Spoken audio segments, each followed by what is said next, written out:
Hey, you dorks, this is Gunnar Hansen, Leatherface from the Texas Chainsaw Massacre, and you are listening to The Dorkening. Hi, I'm Brian Johnson, and although you probably accidentally stumbled across it and have no idea why you're watching it, you are in fact watching The Dorkening. Hello, this is Tom Kenny, voice actor. The voice of the Ice King on Adventure Time. And SpongeBob SquarePants. Ah, meow. Oh, Gary the Snail, too. Hey, guess what you're filling your eye holes and ear holes with? The Dorkening! Oh, I love the Dorkening. Very popular in Ooh. And Bikini Bottom. Hi, I'm Lou Ferrigno. You're watching The Dorkening. And you know what? You don't like me when I get angry, so don't get me angry. You better keep watching The Dorkening. Hey guys, this is Felissa Rose, and you're watching The Dorkening. Hey guys, it's Courtney Palm. We're shooting Death House, and you're watching The Dorkening. This is Anthony Michael Hall, and you're watching The Dorkening. Stay tuned. My friend's going to show you what entertainment's all about, baby. The Dorkening.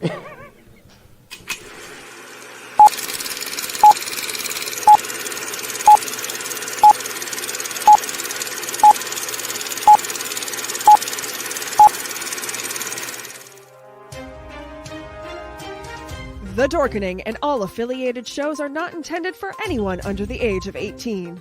The following may contain discussions or scenes that have adult situations, graphic violence, nudity, strong sexual content, and graphic language. This show is intended for mature audiences only. Viewer discretion is advised.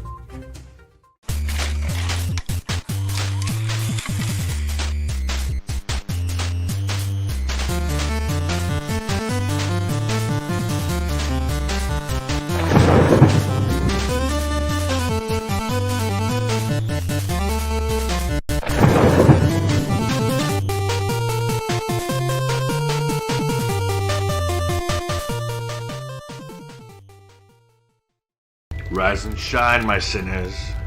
When Father Evil starts his day, he gets a little deadly. Deadly Grounds coffee has the richest, smoothest flavor you'll find anywhere. It's sinfully delicious. Once you go deadly, you never go back. Order yours at getdeadly.com. Coffee's so good, it's scary.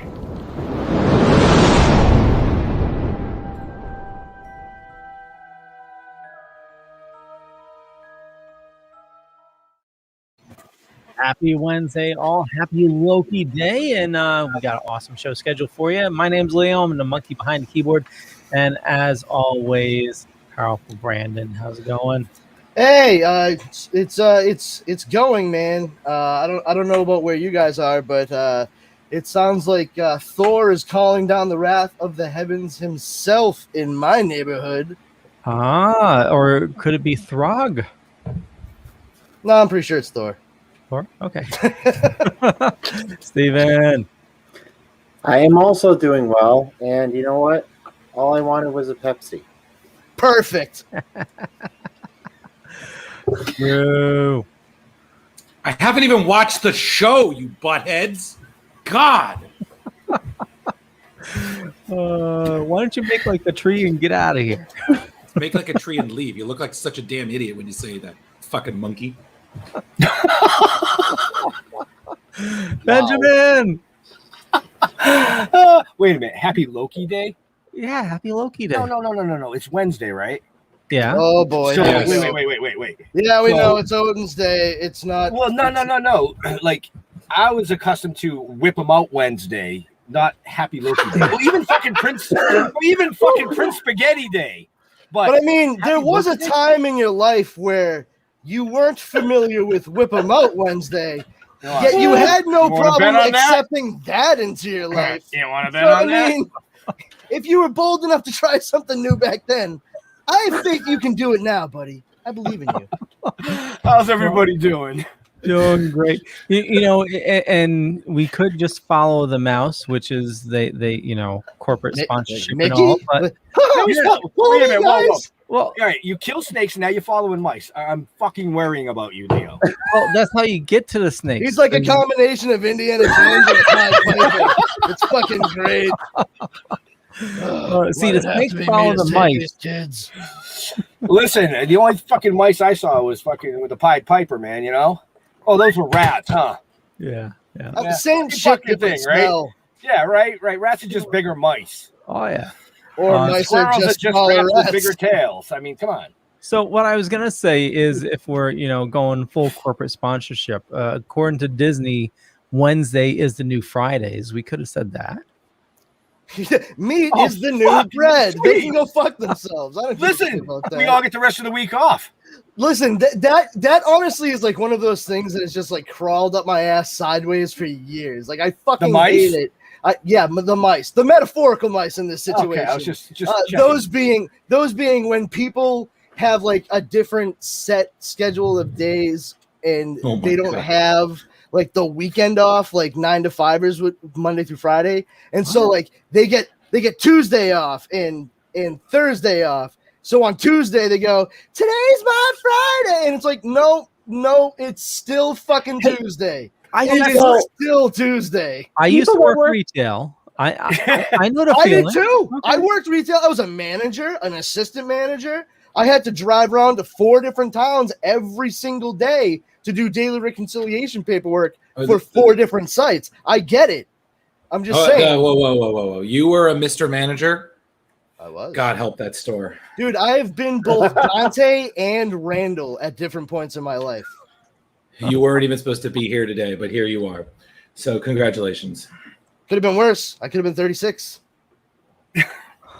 That's true. You could have been. But at least your wife makes you lasagna. Hey, try not to suck any dick on your way to the parking lot. Hey, you, get back here. But that's not the movie this time. We'll have a Clerks Day soon. But, oh my. Ben, dear God, a Clerks Ben, Day. you've seen Clerks, right? It's been a long time. Okay. Well, that will still count that as a yes. So Yeah, it's been a long time. You can stay tonight. That's awesome. Unfortunately, like you guys, I don't get to watch a lot of movies anymore. With everything that we've got going on, I'm lucky if I get to catch a fucking movie a week. This one came out in 94, so I feel like dude, that was fucking smoking weed and looking at boobs. You would have had plenty of time since then to catch this one at some point. Just like shooting from the hip on that one. I'm fairly certain. Yeah, I think they played it on like Paramount or something, and I kind of went, "Oh, what's this? Oh, what's this IFC business? Clerks, eh? Yeah, what Clerks? What is this? Oh, this is pretty funny. Yeah. I'm gonna Black have and to white? watch it. What I'm gonna have to pretentious. watch it from the beginning sometime. Click. Wow. Exactly. Just fucking with you. So Leo, when is JJ supposed to come on? Is he just going to randomly appear? Yeah, he will randomly appear. Like a party magician. Like all of a sudden, just a cloud of smoke. Like, behold! Yeah. Leo's going to pull the JJ out of his hat. Exactly. And he's just going to yell out of his like, little dork thinks he's going to drown. I'm like, oh God. Steve, put away your life preserver. Right. I would not be putting rabbits out of hats and quarters out of ears. We know but he's from not your gonna, chest, your very soul. We know he's not going to mess with any reefer addicts. Oh God. Playing pretty fast and loose with the term addict, but okay. Sure. Okay. I'm addicted, man. Leo, is the train off the tracks on this fucking show already too? Yeah, absolutely love it. So for those of you watching, Ben, you're just not thinking fourth dimensionally. Okay, come on. Oh, that's what it is. Of course. Wait a minute. Who put the fucking wall there? It wasn't there in '85. Say that again. You're just not thinking fourth dimensionally. Yeah, I know. I have a problem with that. Oh God. So JJ Cohen, who played Skinhead in the series, will be joining us. He said anywhere between 9:15 and 9:30, so it should be shortly. And Unless he stopped for $1 Whopper. Oh, yeah. Or Indian food. Or Indian food. Wait, hold on. Wait, hold on. Or Indian food. That's like a very specific option that you just threw out there. Yeah, is there something I'm missing here? Like, is there an inside joke about Indian food? Actually, or Leo? Yeah. Okay, JJ. JJ's a great guy, but he also likes to call me at the most inopportune time. So he called me at like 6:15 a.m. a week ago. He was heading from California back to Vegas. He goes up to Cali to see his sister, I believe, who has an illness. But he was driving back to Vegas, and it's like I think he said like a fucking 5-hour drive or something like that. So 6 a.m., he's got me on the phone. He goes, it's really, really a bad idea to eat Indian food when you're driving from California to Vegas at 3 a.m. and nothing is open. Well, it sounds like his ass was open, so he had that going for him at least. Yeah, I said, JJ, I appreciate the call, but I didn't really need to know that. And then it's not like he would have been any better off if he had like a fucking $1 Whopper, like an equivalent like big gulp from 7-Eleven full of coffee and a goddamn bag of bran and oat muffins. You know what I mean? I like to eat bran muffins because that's like nature's broom. It just cleans me right out. And he's driving through the desert. Like, just pull over, dig a hole, done, bury it. I mean, come on. Gangsters have been doing that with their trash for years. If gangsters can fucking bury bodies in the middle of the fucking desert, I'm pretty sure you can pop a squat real quick and nobody will fucking know. Yeah, like honestly, Zack Snyder, that should have been the theme of Army of the Dead. Not just, hey, let's just zombie Vegas. I was like, we're going to radiate the desert and then wait. We're talking about like dumping a bunch of stupid shit in the desert by Las Vegas. Yeah, we definitely were covering Army of the Dead right then. I don't think there was a question, right? Pretty much. I'm talking shit about Army of the Dead, guys. That's what's just happened. That's fine. That's fine. Don't mind the movie. I just, you got to twist the knife a little. Yet again, it was, oh wow, these credits are better than the whole movie. Thanks, Zack Snyder. It's just like Watchmen all over again. Thanks, buddy. Of all the movies you will see in 2021, this will be one of them. This will be the longest. This will be the one named Army of the Dead. So this here had it, and I know we're going to be talking about Back to the Future, but so Army of the Dead, I haven't watched it yet, but have you noticed that Netflix movies have there's something about their movies that no matter the budget, they always have a cheese factor. That's like it feels like it made for cable. Yeah, because everything is shot. It's Netflix. Yeah. Everything's shot in Canada, aka America's biggest backlot studio. Hey, we'll save those jokes for next week's guest. Who the fuck is next week's guest? Wolverine? Brandon, you're joining us for next week. Yes, you are. Yeah. We have Patrick McNeil from Letterkenny coming on. Oh yeah, that's right. Oh, I forgot about that. So we'll save all our good Canada jokes for that. Yeah. Oh boy. You could have just said Canada jokes. There's no such thing as a bad one. Yeah, that's true. That's right. You get an A for effort. Yeah. So tune in next week for more fun like that, gang. Okay, so I know we have some youngins in the room, but Steven, for one.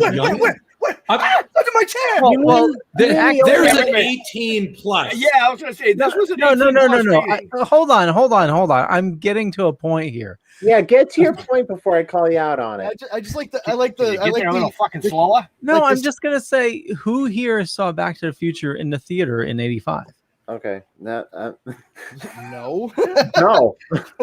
Hey Leo, fuck you. How about that? How's that for an answer? How's that? How's that for an answer? What do you think? Do you think I saw it in the theater? My answer is fuck you. You figure it out. Well, I'll tell you what. When the theater reruns it, you can all go see it in the theater. Yeah. It's great when you see it in the theater. It's like, oh, fantastic. But Leo wasn't even born. Okay. I know that's why I prefaced it with, I know we have youngins in the room. Yeah, but you were singling me out. No, because I figured Brandon and Drew were also as young. Yeah, don't let this fucking throw you off, man. I'm like a really unhealthy Benjamin Button situation here. Like I started off looking like I was 93. I was the only kid in high school that didn't need a hall pass because everyone, including the teachers, thought I was a fucking substitute. Hey, Leo, you like Back to the Future? You like Back to the Future? Dun, dun, dun, dun, na, na, na, na, na. Okay, there's your sequel. Deal with it. So that just means Ben you like part 2 the most? Well, first thing first, I like all three. No Pepsi for you. Okay. Hey, first things first, okay? It's still a ripoff how much that was. Second thing, okay, the entire trilogy is great, okay? Yes, and anyone who shits on it will it's honestly hard to break it up to call it a trilogy because really the way that they had it go so contiguously, it really does feel like one flowing story. Which is impressive considering they actually never intended to go past the first movie. So right, all the more enjoyable for it. And then when you get into the comic books that Bob Gale did just a couple years ago, fleshes everything out even more. Oh my god, it's just fucking outstanding. So good. I'm not normally like one of those folks that gets in like just my own thing. I don't get into like stuff that ties into what was originally like a movie or a television show or whatever. Yeah, but they're god usually damn, that fucking Back to the Future comic book series from what was it, IDW? Yeah, it was IDW. Yeah, IDW. That was outstanding. Yeah. The whole goddamn thing. I loved it. I wanted to see it continue on, but once they finished that main title and went to like the Doc Brown thing or whatever, it was. Yeah. You all right? What the fuck is going on here? Fucking Leo. I'm watching Leo. He's trying to say something. He's going. Jesus fucking Christ! It's like a third baseman with fucking Tourette's. Yeah, am I Leo. stealing? Am I running? Yeah. Am I going home? Am I staying? Jesus! I was gonna say a couple things actually. So you also have. I know you guys must have seen this. You had the cartoon from the '80s. Yeah, that was my god, spectacularly bad. I was busy watching. Horrible. I have all the Happy Meal toys from that. Yeah, I have one of those DeLoreans too. Yeah, it's so cheap, but great. I'm sure you guys don't remember a couple years ago there was a video game from Telltale and it was called Back to the Future. Yeah, I have it. Yeah. It was pretty good. It was. The guy that they got to come in and do Marty's voice was great, and it was awesome. They had Claudia Wells come back to voice Jennifer. She played Jennifer in the first movie, but she didn't come back for the sequel because she made the choice to stay with her mom, who had been diagnosed with terminal cancer instead. So they went to Elizabeth Shue, a.k.a., as I call her, America's girlfriend, because there was rarely a movie in the fucking 80s where she wasn't the main character's girlfriend or unrequited love interest, a.k.a. Adventures in Babysitting. True story. Or as I call her in the Back to the Future, the fainter. Because I swear all she did was, bam. Okay, she hit the floor. Got it. Pick her up. Sleeper. Well, I mean, the check cleared, so good on her. Right. Yeah, right? Best acting job ever. But I just sleep on set wherever I sit down. I just snap. So Ben, Yes. when you saw, I'm assuming you saw it in July of '85. Well, no, I wasn't that dorky. I think I waited a couple of weeks. Nerd.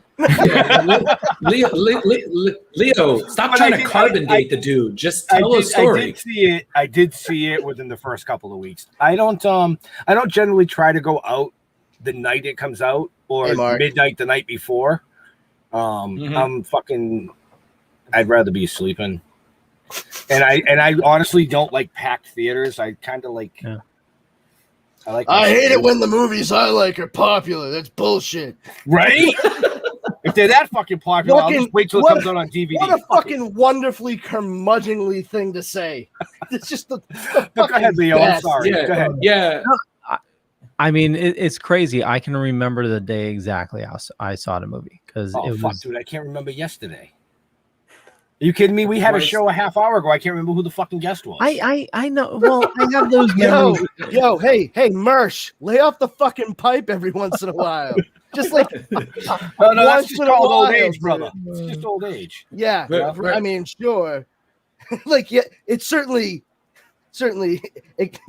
exacerbated. That's exacerbated. Brandon, if Gran Torino wants to go a little Cheech and Chong over there, that's fine with him. That's his call, we're so glad he's here because, but Leo, you got to stop asking him these questions. I was like, are you trying to like carbon date the dude? Like, he's not a fossil, Leo, one of these days, I want you to start off like a question like that, but like exactly like if you were like an 80-year-old man who he hasn't quite gotten around to putting his dentures in. Just start off. You get real close to the mic and just be like, well, so you were around when that was released. I would imagine you and some of your friends or family members may have gone to the local cinema. Woo!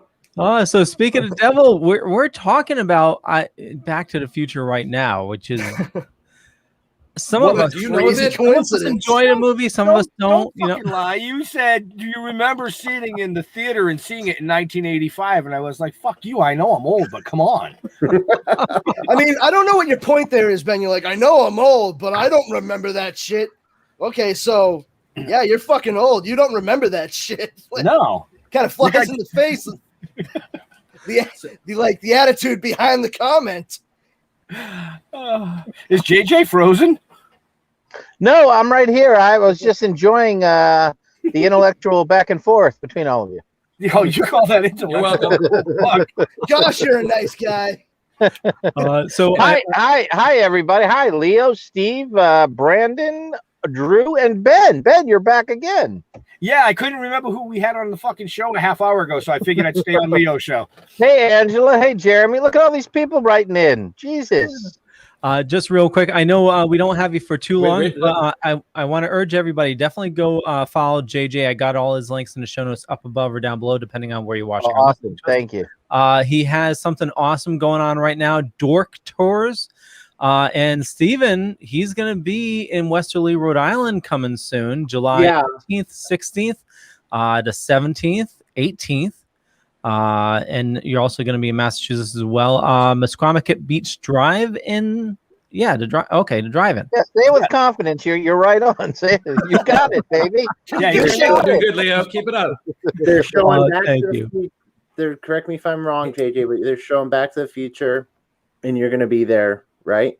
That's correct. I'll be there. Musquamacut Beach. So basically what happened is I'm putting together this DORK tour 2021. It's the first leg.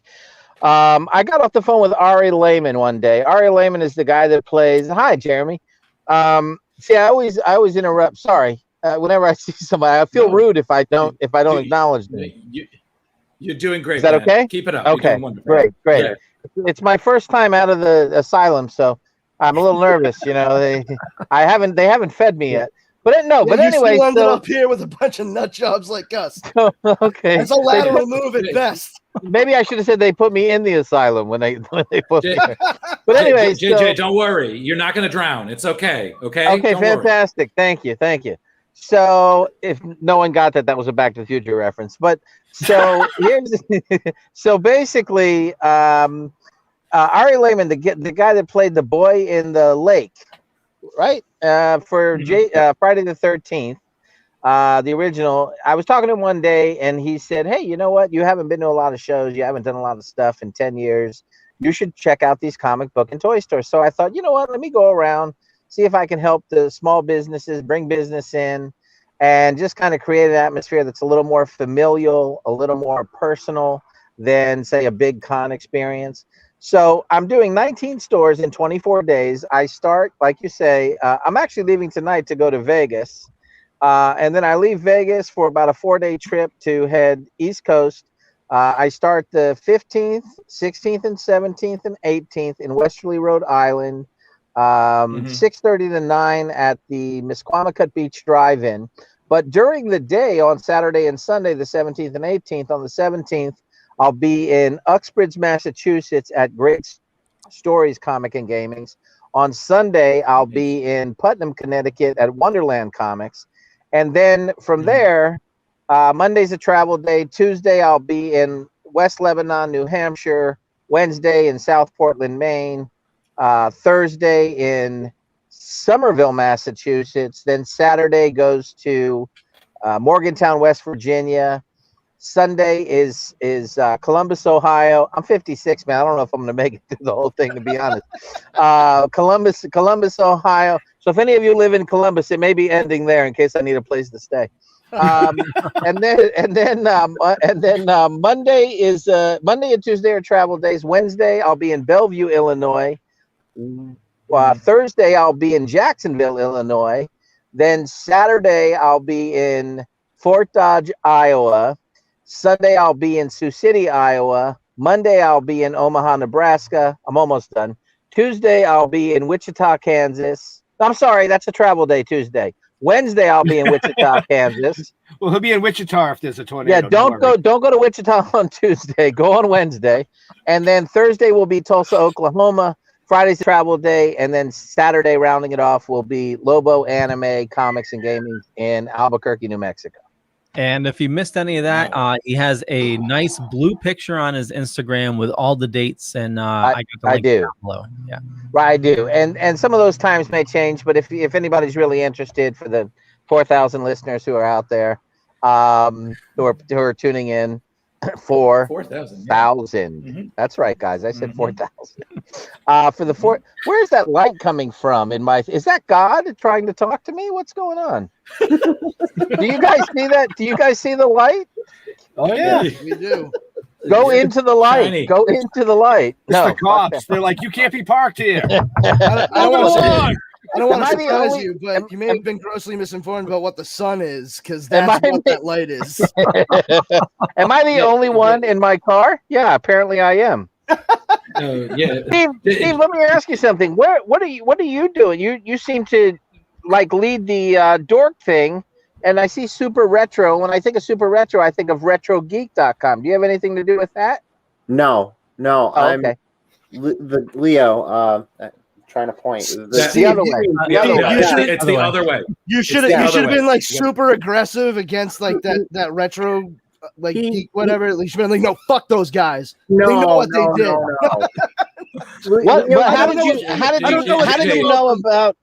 How did you know about Misquamicut Beach? I guess is my question. Me and Leo, basically, we live like 10 minutes apart from each other. We live in Mystic Groton, Connecticut, and Westerly is like. Oh, I know Groton. Yeah, you're right near there. Okay. Yeah. Are you guys going to come down to the theater? I know Misquamicut Beach gets kind of crazy, but I'll try to go there. Oh, okay. It's kind of crazy. Oh, everybody is old there, man. Right? No, I mean, no, crazy busy. Oh yeah. Like, I yeah. feel like you undersold that. Like you're like, oh, it's crazy. What you mean Well, is absolute fucking pandemonium. Like, No, I mean, like, well, we're in tourist season here, and you know, I was gonna say, it will. I mean, it will definitely will be busy. Obviously, Thursday night, if you're in fear, Thursday night will be obviously less busy, and so will Sunday. There we go. So, Leo, you just stay away on Friday and Saturday, pal. You know what I mean? Keep it safe. Now, what about you, Steve? Are you coming or what? Yeah, I'm thinking about going like the Sunday or the Thursday. Okay. I'm debating one of those days. So yeah. All right, cool. When it's less crazy.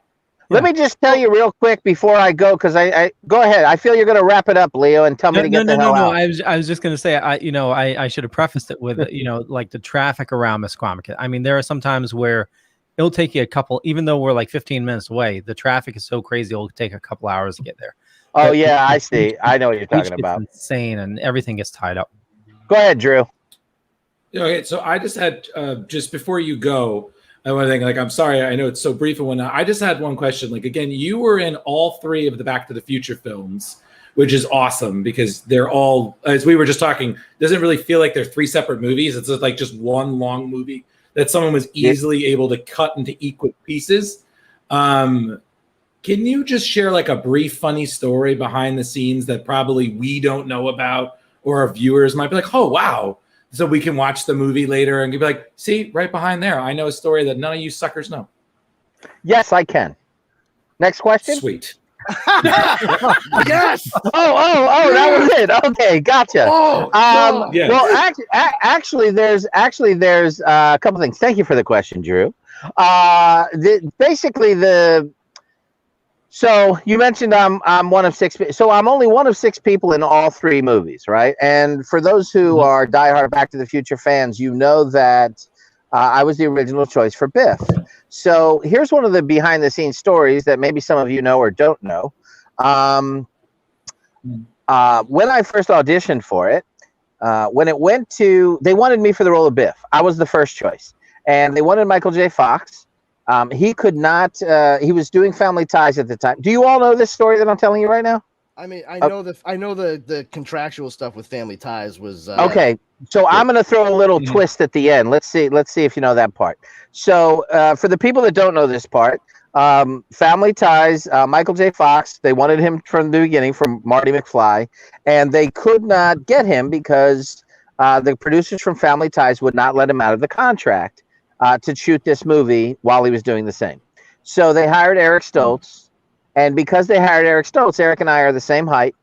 And so they wanted the character of Biff, I guess, to tower over Marty McFly. But Michael kind of comes up to my chest. Okay, he's a short guy. He's a little, he's a short guy. So I'm kind of like laughing at these guys laughing. So, all right. So anyway, it went back to Sin Sheinberg, who was the head of Universal. Here's the / information story twist trivia for you both. And it went back to Sid Sheinberg, and Sid Sheinberg said basically that I was not physically big enough next to Eric Stoltz because we were the same height. There was another actor that was also up for the role of Biff, and they said no to him because they thought he was too old. Can anyone take a guess on who it is? I'll give you a hint. He's someone you know. He is a household name. He is a Hollywood star. Buddy Hackett. Yes! Oh my God! Are you fucking serious? No. Oh no. Man, that would be so awesome. I'm pretty sure that Biff in Back to the Future and Scuttle the Seagull and the Little I'm pretty sure that Buddy Hackett was dead. I'm pretty sure that Buddy Hackett was dead when we cast this movie. Nah. He was the voice. When did he die? I don't know, but it wasn't at that point because he was voiced in The Little Mermaid by Disney, like 1988 or 89 or something like that. Buddy Hackett told a great joke on Johnny Carson one time. He says, "I'll show you right now how the ass is not as dirty as the hand. If I got a gun in my hand, you're scared, but if I got a gun in my ass, who cares?" Okay. Anyway, so who was it that was Biff? Does anybody want to guess besides Buddy Hackett? Jeremy in the chat room says Dolph Lundgren. Dolph Lundgren, no. He would definitely be too old. Arnold Schwarzenegger? No. Tim Robbins. Oh. Oh. Yes, sir. So there's some trivia for you. Oh wait, In hold fact, on. I feel left out. Hold on. Oh, okay. There we go. So that answers that part of it. There's That's really a tall biff right there. being a part of this movie, I have to tell you, it's not only I can't say that it's totally changed my life, but it definitely had a strong impact. I mean, the fact that it's this we're 35 years away from it and it still has affected so many people. I was a big fan of the movie Fright Night, and I use this example to other people. That movie made $24.9 million. And at the time, 24.9, I mean, it's still quite a bit of money. Back to the Future made $388 million. And Back to the Future 2 made $344 million. And Back to the Future 3, the loser of the group, made $244 million, And it's just, I mean, it's absolutely phenomenal to be, I agree. I really do think it's a pretty awesome, I mean, I feel extremely fortunate to be a part of it.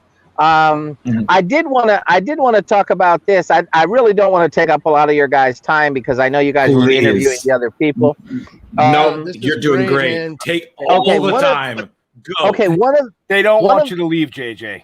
Okay, one of the things I feel weird, like God is calling me with this goddamn shiny thing that's happening. You know what I mean? Like at any minute I'm going to be zapped out of the goddamn. Okay, so hold on. How about the ratings will skyrocket? Do this. That's true. All right, there we go. And actually, on this angle, I actually look a little thinner. So let's stay on this. Let's stay on this side. So here's another thing. I've developed these custom pop dolls, and it took me about a year and a half to develop these. I got a guy by the name of Jeremy Pendergraft from Other Side Customs, and he lives up in Canby, Oregon. And I want to talk to, for those of you who know about these custom pops and are a fan of pops, me personally, I don't get them. I went into Walgreens, I picked one up. I went, oh my God, these are like toilet paper. Who the hell, who wants these, right? And then you just see this phenom of how it's all just, everybody is mesmerized by it. The people that are, and they just have to have it. So I started doing these custom pops. I found this guy, I hooked up with him, and we have worked so hard on these. I mean, it really is. There's 3 pops out right now, the Back to the Future pops. I have 1976 Evil Marcus Bowler pop out. He's got a bowler hat on. But the 3 Back to the Future pops, one is called Skinhead. My character's name was Skinhead. Was Skinhead Manure from the manure scene, right? When we go into the manure truck. The second one is Skinhead Dance from when he's at the dance. It took us about literally a month and a half to work on this jacket for this pop. I mean, we kept going back and forth, and he kept giving me a tanned coat. And if you look at the pictures on my page about this coat of what I was wearing in the movie, I was like, man, it's a brown jacket. I need a brown jacket. And he's like, yeah, but it's got this white kind of overtone to it. So, and I said, I'll tell you what, give me a brown, after about a month and a half, I said, tell you what, give me a brown jacket with really thin cross tan lines, and then let's do a white stippling layer over it. And he did that, and I was like, that's it, man, we nailed it. It took us a month and a half, though, to get to that point before we could do it. And it seems really silly. I mean, but great and careful work, man. Great and careful work. It looks so incredible. This thing looks so incredible. The reason why I'm telling you this is because the third pop that we did was called Skinhead Dance from the dance. This one is called, it's the first of the Dork Thinks He's Gonna Drown series. It's called Skinhead Pink Ball. And we've done we're going to make about 40 of these, and that's really what I want to talk to you about, just for a couple of minutes. I want to talk to you about my pink balls. Now, here's kind of basically, I want you to know that each one of these has been hand-painted, okay, by Jeremy Pendergraft. And I don't know if you guys have ever had your pink balls painted, but let me tell you, it's very refreshing, and you're just relaxed, and it's comfortable. One of the reasons why on this Dork Tour I'm driving a car, instead of taking the plane, is because, the TSA guys, they get a little frisky, and I don't want the TSA guys, touching my pink balls. Not only that, but I didn't know if there was going to be a weight issue with my pink balls on the plane. You know what I mean? Because the last thing I need is the pilot turning around because of my pink balls. You know what I'm saying there? I think you do. So God forbid if they ever got loose. yeah, I mean I keep them packed in tight. You know what I mean? Because I don't want there to be any scratches on my big ball. I'd rather that they be pink than blue. Yes, yes, and well, blue just would make no sense at all. You know, in the scheme of things. Oh, it wouldn't make sense, but it would make you cry. But they're quite spectacular, I have to say. And again, I'm not sure if you've seen them, but you can go and see my pink balls. They're all over my page. They are the talk of the town. They are the talk of the town. Follow the and Ben. Yes. You know, I can't wait for you to come and actually, Ben, if you're there, and same thing with you, Steve and Leo. If you guys actually come, you actually will be able to hold my pink balls in your hands. Okay. He said with no sense of irony whatsoever. No, that was the most. So that's something to look forward to. Very direct and genuine. Very direct. Pretty and much. Genuine. Thank you. That was beautiful. That was just dear sweet God. And thank you, Drew, for getting the most kicks out of that. By the way, yo, I had no words. I was like, this man is just going and going and going, and I was just like, professional. Yes, he just keeps keep it going. Pro. That's a good thing. So good. Yeah, I'm good. Sorry, I just yeah. Said it all. Said it all, Drew. I get it. Yeah, no, it's okay. It's fine. The cops don't recognize him because he's not in a car full of shit. But it's all good. You know? That's true. Whoa. That's true. Jesus Mary. Fuck. I mean, I know what you're referencing, obviously, but what the fuck? But you're welcome. I'm good. That's it. I'm done. I'm done. I'm good. That was hands down. That was the best. I think that it's so weird because I do so many of the, well, not so many. I have done one, but I was on a real radio show the other night. Apparently you can't, and you can't curse. No, I mean like when I say real radio show, I mean like I see the microphone. I get it. It's kind of real. Yeah. Yeah. There's so the guy says to me, "Listen, man, you can't curse," and Ben's like, "Hey, you can't wait for you to come on the show and curse," And I was like, "Okay, this is a different kind of show." But when I was on that, someone else is coming. Jeff Holman is here. What's up? So so I couldn't curse, and I kept saying Shazam instead of shit. I'd have gone with Shazbot. Yeah, I was like, shoot the Shazam, and anyway. That's why Jeff and I never get invited to radio shows, because we actually did one when we first started this, and he said the same thing. You can't curse on the show. And I said, what do you mean? He goes, you can't curse. So I pulled out a piece of paper and I started writing stuff down. He goes, what are you doing? I said, I'm writing all the swears and I'm going to make sure I drop during your show.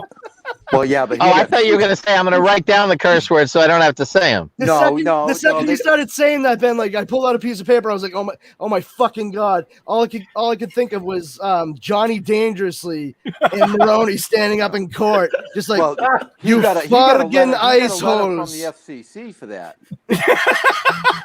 Because they did get most of them. They did beep out most of them, but he missed. He missed a couple, and he missed the fuck right before commercial break. I was like, oh fuck. Yeah, that's what got you in fucking trouble. That right there. Man, what the fuck are you doing, man? I was acting. I feel like I was protecting. I was like, whoa, what happened? I was pretending like I got a little bored with what you guys were doing, so I was pretending like a homeless person was coming and attacking me. Because that was infinitely more amusing and interesting to me. Oh shit! Fair enough. Well, listen, thank you very much, and for letting me spout that off to whoever wanted to hear it. And you guys have a great night, man. Thank you again. I hope to see you all and meet you guys soon. Where are you going? Where the fuck are you well, you showed up and JJ said, 15 minutes. Now I definitely got to get the fuck out of here. Apparently one of us is late. I won't say which one, but I will cough it. Jeff, Didn't I just see you, by the way, an hour and a half ago? Yeah, it was. Yeah, there. Or was that your brother? You know, That was my twin brother. But I got stuck on the phone with Bill because Ben wouldn't answer his phone call. Because I was on this. Right. So I saw Bill commenting, by the way, that he was going to come down. Bill Diamond, for those of you who don't know, Bill Diamond is the producer of Jeff and Ben's show, and he's going to be coming to this comic book series they're doing. And he's also going to be the producer of the comic book series that I'm doing, but he just doesn't know it yet. But, no, I'm just kidding.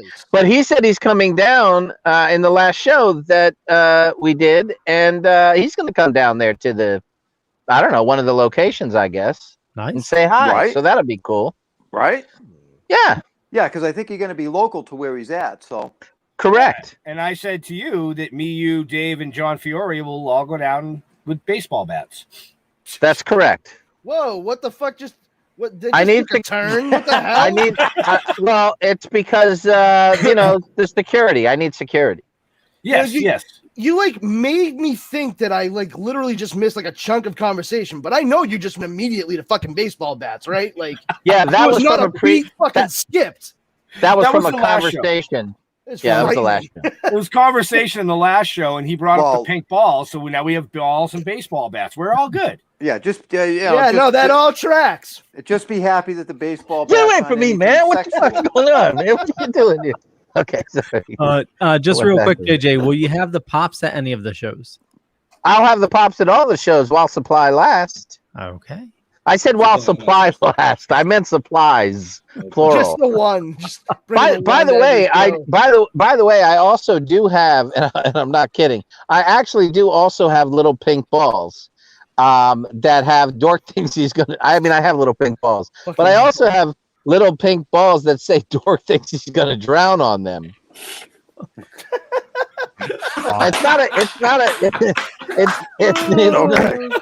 It's not a tattoo or anything. It's literally it's literally that. Well, you got to come out with phase 2 and have little pink balls that are hairy. Furry pink balls. Okay, that's all the time we have for tonight. Cool, bye. All right. Wrap it Good up, night, Cleveland. Hey, Good night, Cleveland. You invited me in here. Oh, so it's like a fucking vampire. You have the power now. Like nothing we can do. Look at that. You invited me in. Your crucifixes are useless now. Shit. Oh god. Well, just a reminder, you can find all the information for JJ up above or down below, depending on where you're watching. And definitely check out his Instagram. He has all the dates for his Dork tour right there. And we urge you definitely check it out and go see Back to the Future and love it. For those of you that might have missed it at the Thank you. If you can't get out to the Dork tour, I know somewhere on the internet, if you follow JJ, you'll find out where he's going to appear at cons. Yeah, I mean, you could. I mean, for as long as my Facebook fan page is up, you know what? This is the perfect show to drop this story on about. Ben, you already know the story, and you've probably talked to Jeff about it. So, since we're cursing, some fuckface got me. My favorite. I love some that one. Some fuckface got me disabled. Got my account disabled on Facebook, my personal account. Oh, wow. And what he did was, it was the same day that I talked to Ari Lehman, and I was getting ready to do all this stuff with all these different tours and the whole thing. And I went on, and all of a sudden I got a message from Facebook that said, your account has been disabled for impersonating the celebrity known as JJ Cohen. And I thought, of all the fucking people you would want to impersonate, why me? Why would I want to impersonate me? Right. You know what I mean? And so I thought, so they asked me for my ID, and I gave them a picture of my passport. Then I gave them a picture of my driver's license, Nevada driver's license. And they came back, and this is what they said. They're very polite. They're very nice when they want to be, those Facebook people. They said, hi, JJ. They actually called me by my fucking name and then said, we've reviewed your documentation and still see that you have, what's the word? You've still interfered with our community standards or whatever. You've still gone against our community standards, and therefore your account will remain disabled. There will be no further review. And I was like, what the fuck? So I had a friend of mine, and Ben, you know who my friend is. I had a friend of mine go and contact his friend from Facebook, which is not easy to do. And his friend said, before this guy said to me, now, JJ, I just want to be clear that if you get tagged, if you get reported, your account gets reported 3 times in a 24-hour period, you get flagged by Facebook. I said, okay, well, let's see what happens. So he contacts his friend, he gets back to me, and this is what he said. They said, I had 22 reports in a short amount of time. And the top 3 reports that I got was, number 1, that it was a fake account, that I was impersonating the celebrity known as JJ Cohen. That was number 1. Number 2, that it was a scam account. And number 3, that harassment. And I thought, you know, of all the shit that happens to me, I'm a Jewish guy, right? I get people sending me private messages talking about Hitler was right. He should have gotten rid of all of you. Why don't you go into an oven and finish the job? And all this shit, calling me a kike and all this fucking shit, right? And I put up with it because what else am I going to do, right? So I block those people. I ban them if they're on the fan page or if they're on the my personal page. But then what happened was he went on. And he said, I said, you know, I don't do any of that stuff, right? And he goes, yeah, I know. Just wait. It gets better. He goes, all the complaints came from the UK. And I said, oh, I know who this motherfucker is. I know who this motherfucker is. Cheerio. And he goes, I said, it's this guy, Adam Gradwell, who was a part of an agency that I didn't want to be with to begin with. And I left him. And he's been bitter ever since and been bad-mouthing me. And then the guy went on and I said, well, if they all came from the UK, obviously it was coordinated. And he goes, that was the third thing I wanted to tell you. They can tell, they being Facebook, knows it was a coordinated, orchestrated event. And I was like, well, if they know it's a coordinated, orchestrated event, then I guess they can reinstate me. And they were like, well, that's the bad point, the technical part. Facebook is run 90% by bot and algorithm. And I thought, there's that goddamn word algorithm. You know, I've heard the word algorithm more in the last 2 years when it comes to Facebook than I ever heard in calculus class back in 11th grade. You know what I'm saying? And I'm like, Jesus. That's because they named the formula after the inventor of the internet algorithm. Well, no, seriously, what Facebook needs is an algorithm. What is that? They need to be put in their place. What is? Well, I don't know that it was the Facebook thing as much as it was just. You know, here's the thing. There's a lot of people. I try to be nice to everybody. I really do. And because, you know, I realize that life's tough and a lot of us make jokes about shit that's really, you know, that's painful, right? And we all have our own coping mechanism. But, you know, as many people as I don't like, I don't want to use the word hate, although it would definitely apply to a number of people. I would never sit there and think, how can I get this guy kicked off of Facebook? And this guy strictly just wanted to just fuck with me, just hurt me, just try to ruin my business, the whole thing. And for some reason, I don't know even how I'm doing it, but I'm still posting through my fan page. I don't want to say too much because maybe he's watching this. Well, if he is, go fuck yourself with a rusty chainsaw. His name's his name's Adam Gradwell. My name is Brandon Powers. Come find me. Listen, he runs the Geeky Nerdy podcast page, okay? And he also runs Scene Stealers.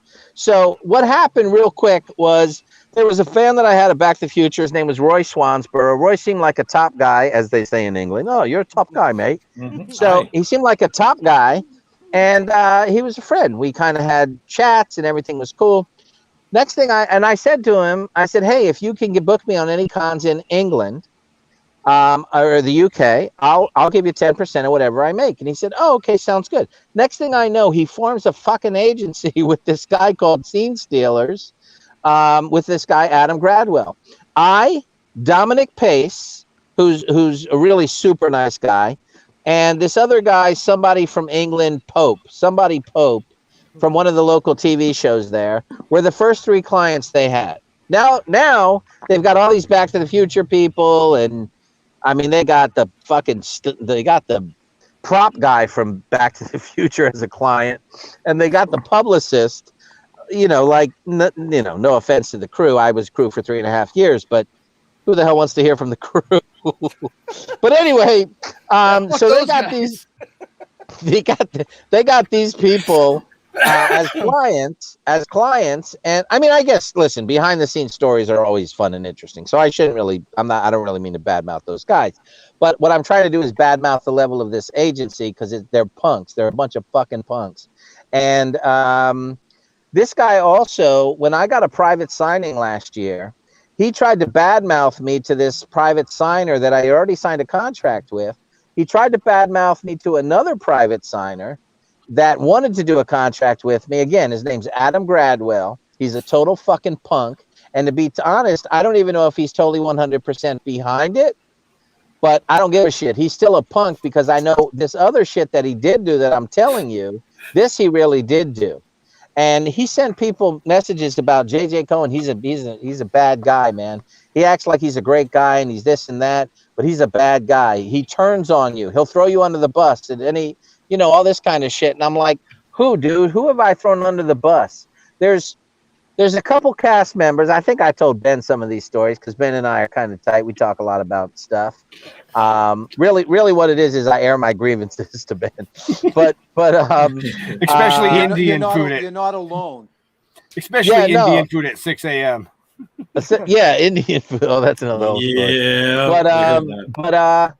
But with this particular guy, he's just trying to kill deals for me and the whole thing. But the point is, he's a punk, and his fucking son or daughter, I don't even know whether it's a son or a daughter, is ugly as shit. I can tell you that right now.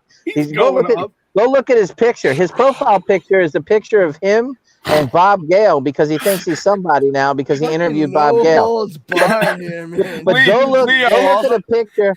Go look at a picture of his little son or daughter, and you'll be like, "Oh my God, put that shit back where you got it from." You know what I'm saying? It's not good. Man. It's not good. Leo, I'm glad he did this on your show. Yeah. Right?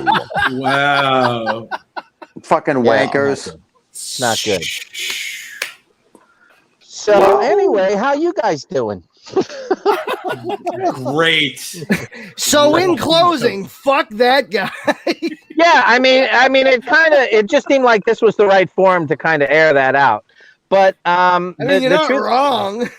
No, I'm really not. And listen, I'm 56 years old. I don't know. I got an abnormal lung and an enlarged heart. I don't know how much longer I have. So the bottom line is, what do I care if he doesn't like me? You know what I'm saying?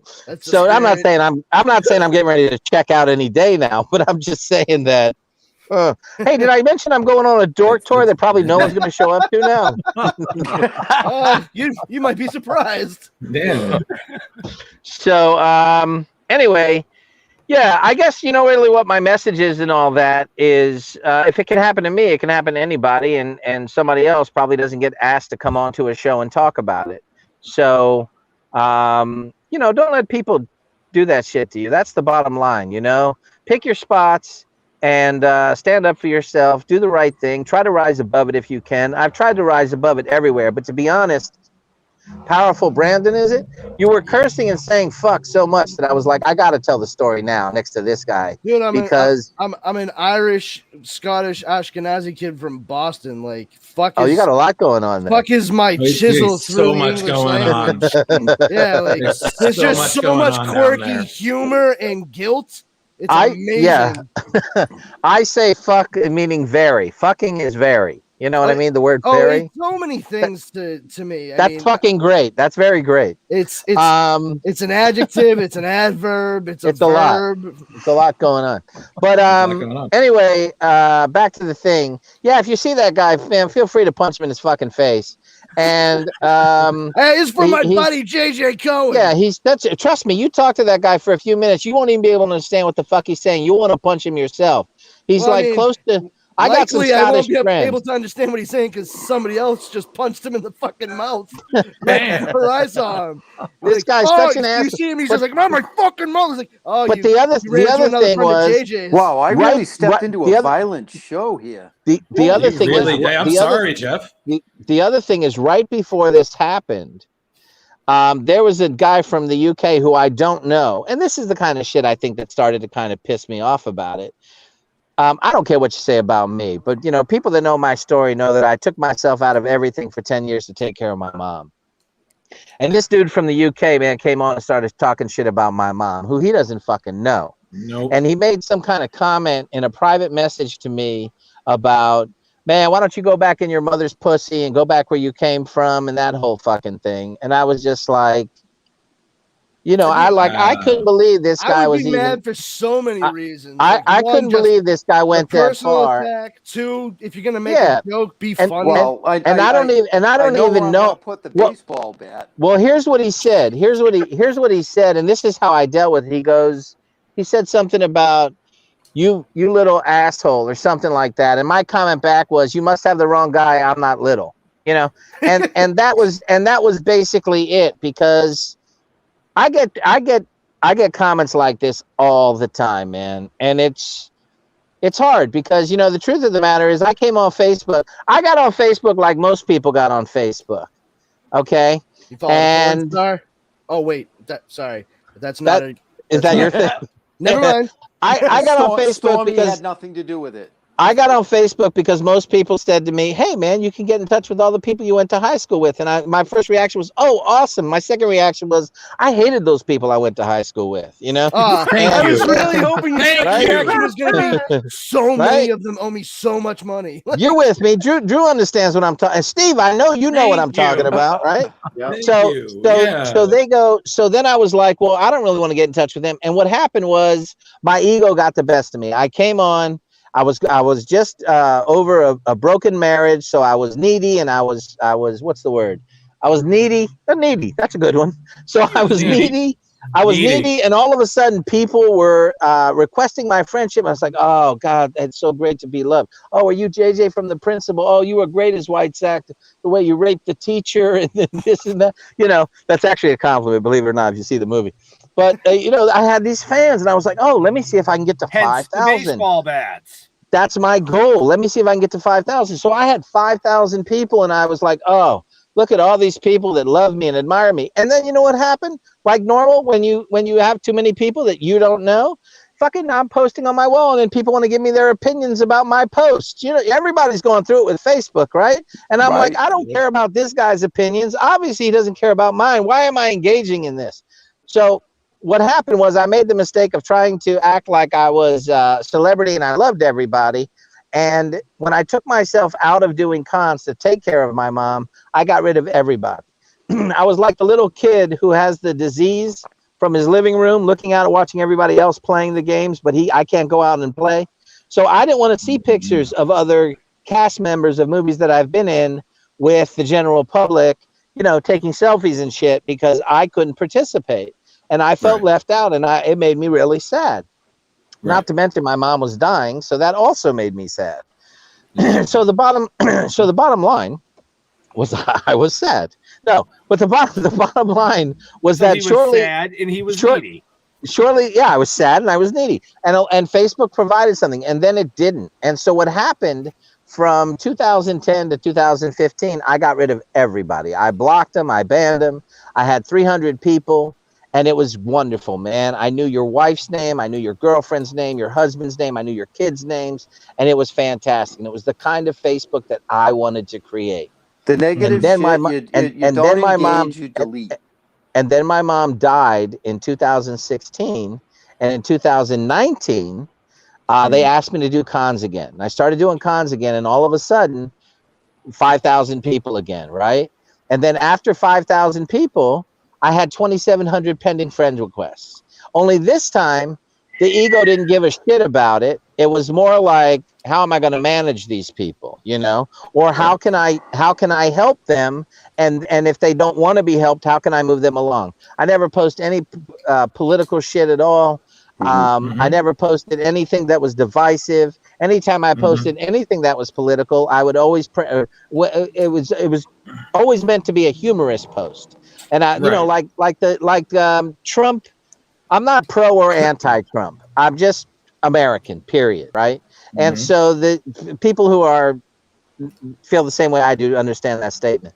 But the thing is like, I thought Trump looked funny with that orange face with the hair pulled back and you could see the white lines.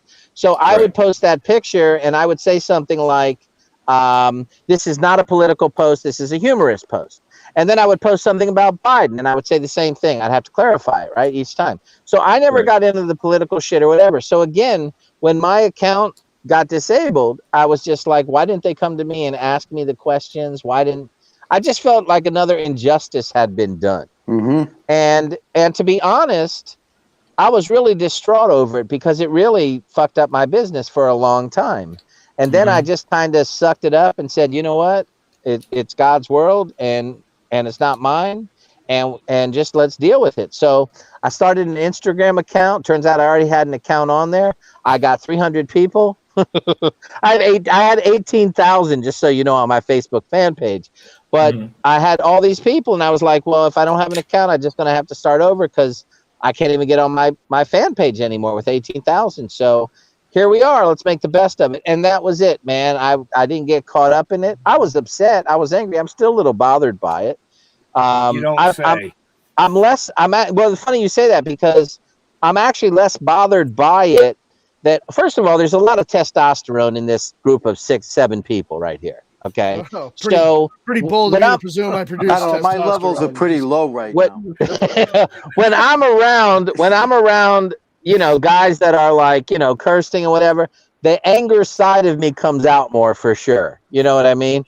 I actually just thought this was going to be me and Leo talking one-on-one. So I was ready for like a real quiet, calm, mature conversation. Boy, oh boy, were you left in the absolute wrong fucking situation. I should have probably texted you that, huh? You came in here and you're like, nobody told me there was going to be a test. I didn't study for any of this. Yeah, exactly. But, you know, the truth of the matter is, you know, now that I think about it, like even what I said, I feel guilty that I said what I said about his kids. I feel guilty that I said about him. You know, I just wish him health. You know, I wish him health. You know, I hope he can heal. No, I'm serious. No, I'm totally serious.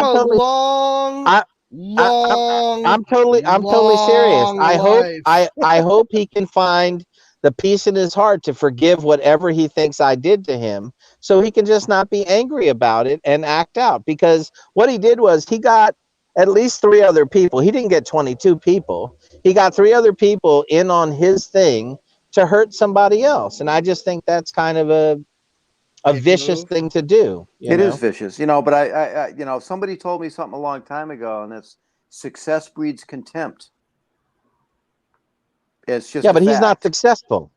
No, you are. Oh. That's what breeds the contempt. Well, thank you. You know what I mean? Well, I'm right. I'm sincere. I appreciate that. I felt a little embarrassed, so that's why I reacted the way that I did. No, that's right. No, thank you. And you know, I've been in the public eye since I was 19 years old. I never made it to be a big star, and you know what? I'm so grateful because I say to my sister is not on my fan page.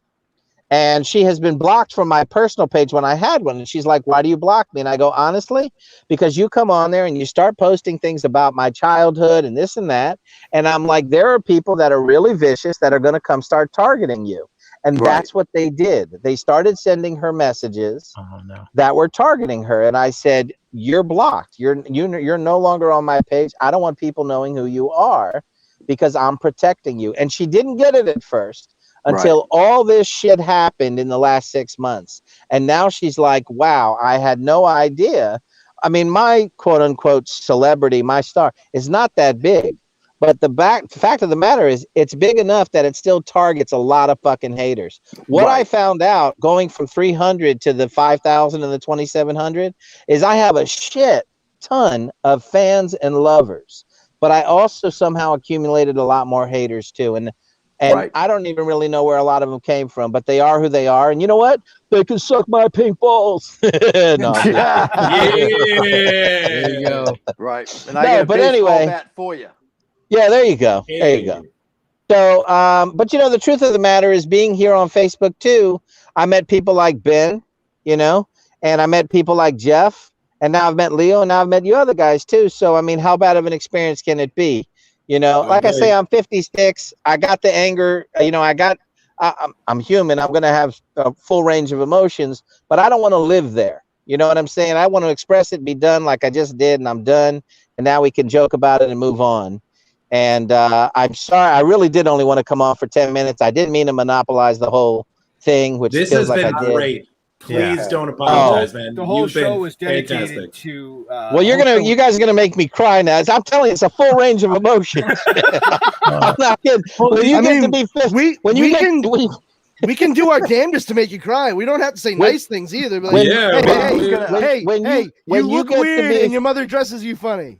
When you get to be 56, I'm not kidding. It really is a full range of emotions. You go from like so angry, and the next minute you're like bawling, crying. You're like, when did I get a tampon? You know, when did I? What the fuck happened here? You know, it's just like holy shit. It's like a fucking roller coaster. Dude, I'm right there with you because we're the same age. Oh, right on. Sorry. By the way, sorry, ladies. I have 4 sisters, so I feel like I'm entitled to say stuff like that. My sisters know my sense of humor, but I have one of my sisters. Maybe you guys can attest to this. One of my oldest sisters used to say, "All men are assholes and all women are bitches." And as soon as you just understand that, then you understand why men and women are at odds with each other. Does anybody relate to that or not really? Pretty much. I think it's a case by case scenario. Right. I have all as he looks over at his girlfriend. You're okay, babe. Yeah. As he looks at her, how was that, honey? Was that okay, honey? It'd be fucking weird if I was looking at my girlfriend because my wife is right over there. They'd be like, how the fuck did she get in my house? She's like, you better say we're okay. You Jesus better say Christ, there's no Rhonda, difference. I told you to wait for me in the fucking McDonald's parking lot. Does it look like it's fucking 12:30 at night next to the lamppost in the parking lot? No, you are in my dining room. Get the fuck out. I just wanted to say, JJ, and don't feel bad about staying on extra because I told these guys, you only have like 10, 15 minutes. Treat them really well, and maybe we can get you to stay on a little bit longer. So, and we did that's it. what I mean. That's the stuff that makes me cry. Thank you. I don't know if you're telling me the truth or not, but thank you. Yeah. Did he really say that? It is true story. All right, Leo. You know what? You get my first pink ball when I see you. Oh, thank you. And I mean the little $12 one, not the big, pink Funko Pop. Okay. you just get the tip, Leo. You get. Wait a second. Didn't we have that last show? The tip. Well, yeah. There's something about the tip. Yeah. What was it? Oh, yeah. Now I remember. The guy was telling me he would give me a ticket as long as I tipped the guy. By the way, I don't know if you got the joke, but there's a guy at the Laugh Factory in Vegas, and he's so old school Vegas. And listen, again, I got a show that I'm trying to put together 2-3 days a week. It's bawdy humor. It's adult show. It's Vegas, after all. Yeah. So in the name of people like Buddy Hackett, right? So it's not a very clean show, and it's a comedy show with music. But the guy who he's talking about that sits you down, this guy is older than Methuselah. You know what I'm saying? And it's kind of like, you remember Tim Conway, the way Tim Conway, used to walk, right? In the Carol Burnett show when he did the skit. This is like the guy, and he takes you to your seat, and this guy wanted me to tip him, and I was like, are you kidding me? Like, the show's almost over. You're taking so long to get me to the seat. So I was kind of joking about how old the guy was, and I don't know if the other guy got that or not, but anyway. Guess you had to be there, but yeah. Well, I was there. I was there, and it wasn't funny, was it? It wasn't funny then either. No, I guess you really didn't have to be there. No, you didn't want to be there. You didn't want to be let there. that one slide by. Well, that's because you're an old guy like me, so you're sensitive about the age thing. Well, it has a lot to do with the tip. Well, just the tip. Oh my god. Holy flirking shit. When someone asked me how was the interview with JJ Cohen, I'm like, it was fine. I'm just change the subject. Listen, it all revolves around baseball bats, pink balls, and the tip. It was on point, if you know what I mean. Right? How many dick jokes can we do in 30 seconds? Okay. Do you feel shafted? I'm just gonna, you know what? I'm gonna make like a tree and get out of here. That's all I'm gonna say. Let me just gone. Wow. Well, it's very interesting that you say the interview with JJ Cohen because there's 7 people here. So, was this really supposed to be an interview with just me? Yeah. We freestyle it. Yeah, it was a a discussion with you, discussion about Back to the Future. Between so our show goes all over the place. So we'll even talk to Loki a little later. So let me ask him because this is my first time on it. Who are the regulars that are here on your show every Wednesday? Well, it's normally me, Steven, and Brandon, and Drew joins us every now and then. Oh, okay. So Ben and Jeff are here. We never left the other show. Just to cause trouble. Yeah, just a couple of sycophantic clingers on, fucking glommed right onto this shit. Well, just so everybody knows, just friends of the show and absolute delights to have. Brandon, I was invited. You're welcome for getting JJ on your show tonight. I was Thank you. invited. I was invited to pop in. I apologize for that. You're doing great. You're doing, Jeff. You're doing You've great. shown me the error of my ways. You know, you're doing great, Jeff. Your hair is fantastic. Let no good deed go unpunished. Your hair actually does look fantastic. Yeah, like See, the thing is, man. Yeah, rub it in. Oh, somebody has hair. Right, hey, JJ, do that again. Take your head off. Hey, look at that. That's my wow. balls. Wow, I just saw 2 shaven balls. Nice. Those are white balls, by the way. Those are not pink balls. That's since 16, baby, because God has a fucked up sense of humor. It's I thought you were going to say God has a plan, and I was like, yeah, it's not going real good. Yeah, kill everyone. So simple, so brilliant. Oh, shit. Well, that gives the term "give head" a whole different meaning to me now. Dude, that shit was a fucking nightmare, man. I was 16 years old when this shit started falling out. Sucked so hard. Everyone else in junior year had a 4-head, and I was the only one who had a fucking 6-head. What's up, Ben? Leo, where can they find out more about JJ? Well, you can definitely check the show notes up above or down below, depending on where you're watching or listening to us. And yes, and we did ask Ben and Jeff to join us because you guys are family. We love you guys, so it's it's the whole Dorkening crew is we interchange on different shows. So Leo is like the nicest guy in the world. I'm not kidding. He was so nice before. He's so nice now. I tried. And I just tell you, I just want really great things to happen for you, man. Aw, thank you. Same to you. I mean that. I'm totally serious. You're just so nice. I can't believe it. You're older than 13. Seriously? Yeah. You look so young. You look so young. Let me ask you something. Did you drive here? Did you drive here tonight? No. He's home, I'm kidding, but you really do. You look so young. Yeah, I get that a lot, but I turn 47 next month. Wow. Glasses. And Steve, how old are you? 33. Who's You the had to youngest? think about So it. Are you the youngest? 33. Yeah. right. The entire group, yes. I am. Yeah, I'm the oldest. What are you? 57. Oh yeah, you are older than me. When did you turn 57? Last October. Okay. I sensed a little delay, so I didn't know if you had to think about that. I actually just turned 56 last month, and don't get me anything though. I wasn't planning on it. Oh, okay. Favorite color, blue, 16-inch neck. Yeah, I'll get you the same thing you got me. Only wrap it differently, right? Hey, I can't get a scally cap from fucking Russo. Well, yeah, JJ, what about those? What about JJ those? said Those he are could get kind you of some cool. pink balls. Does he? Let me ask him. Does I he already sell have those? pink balls. I don't need any more pink balls.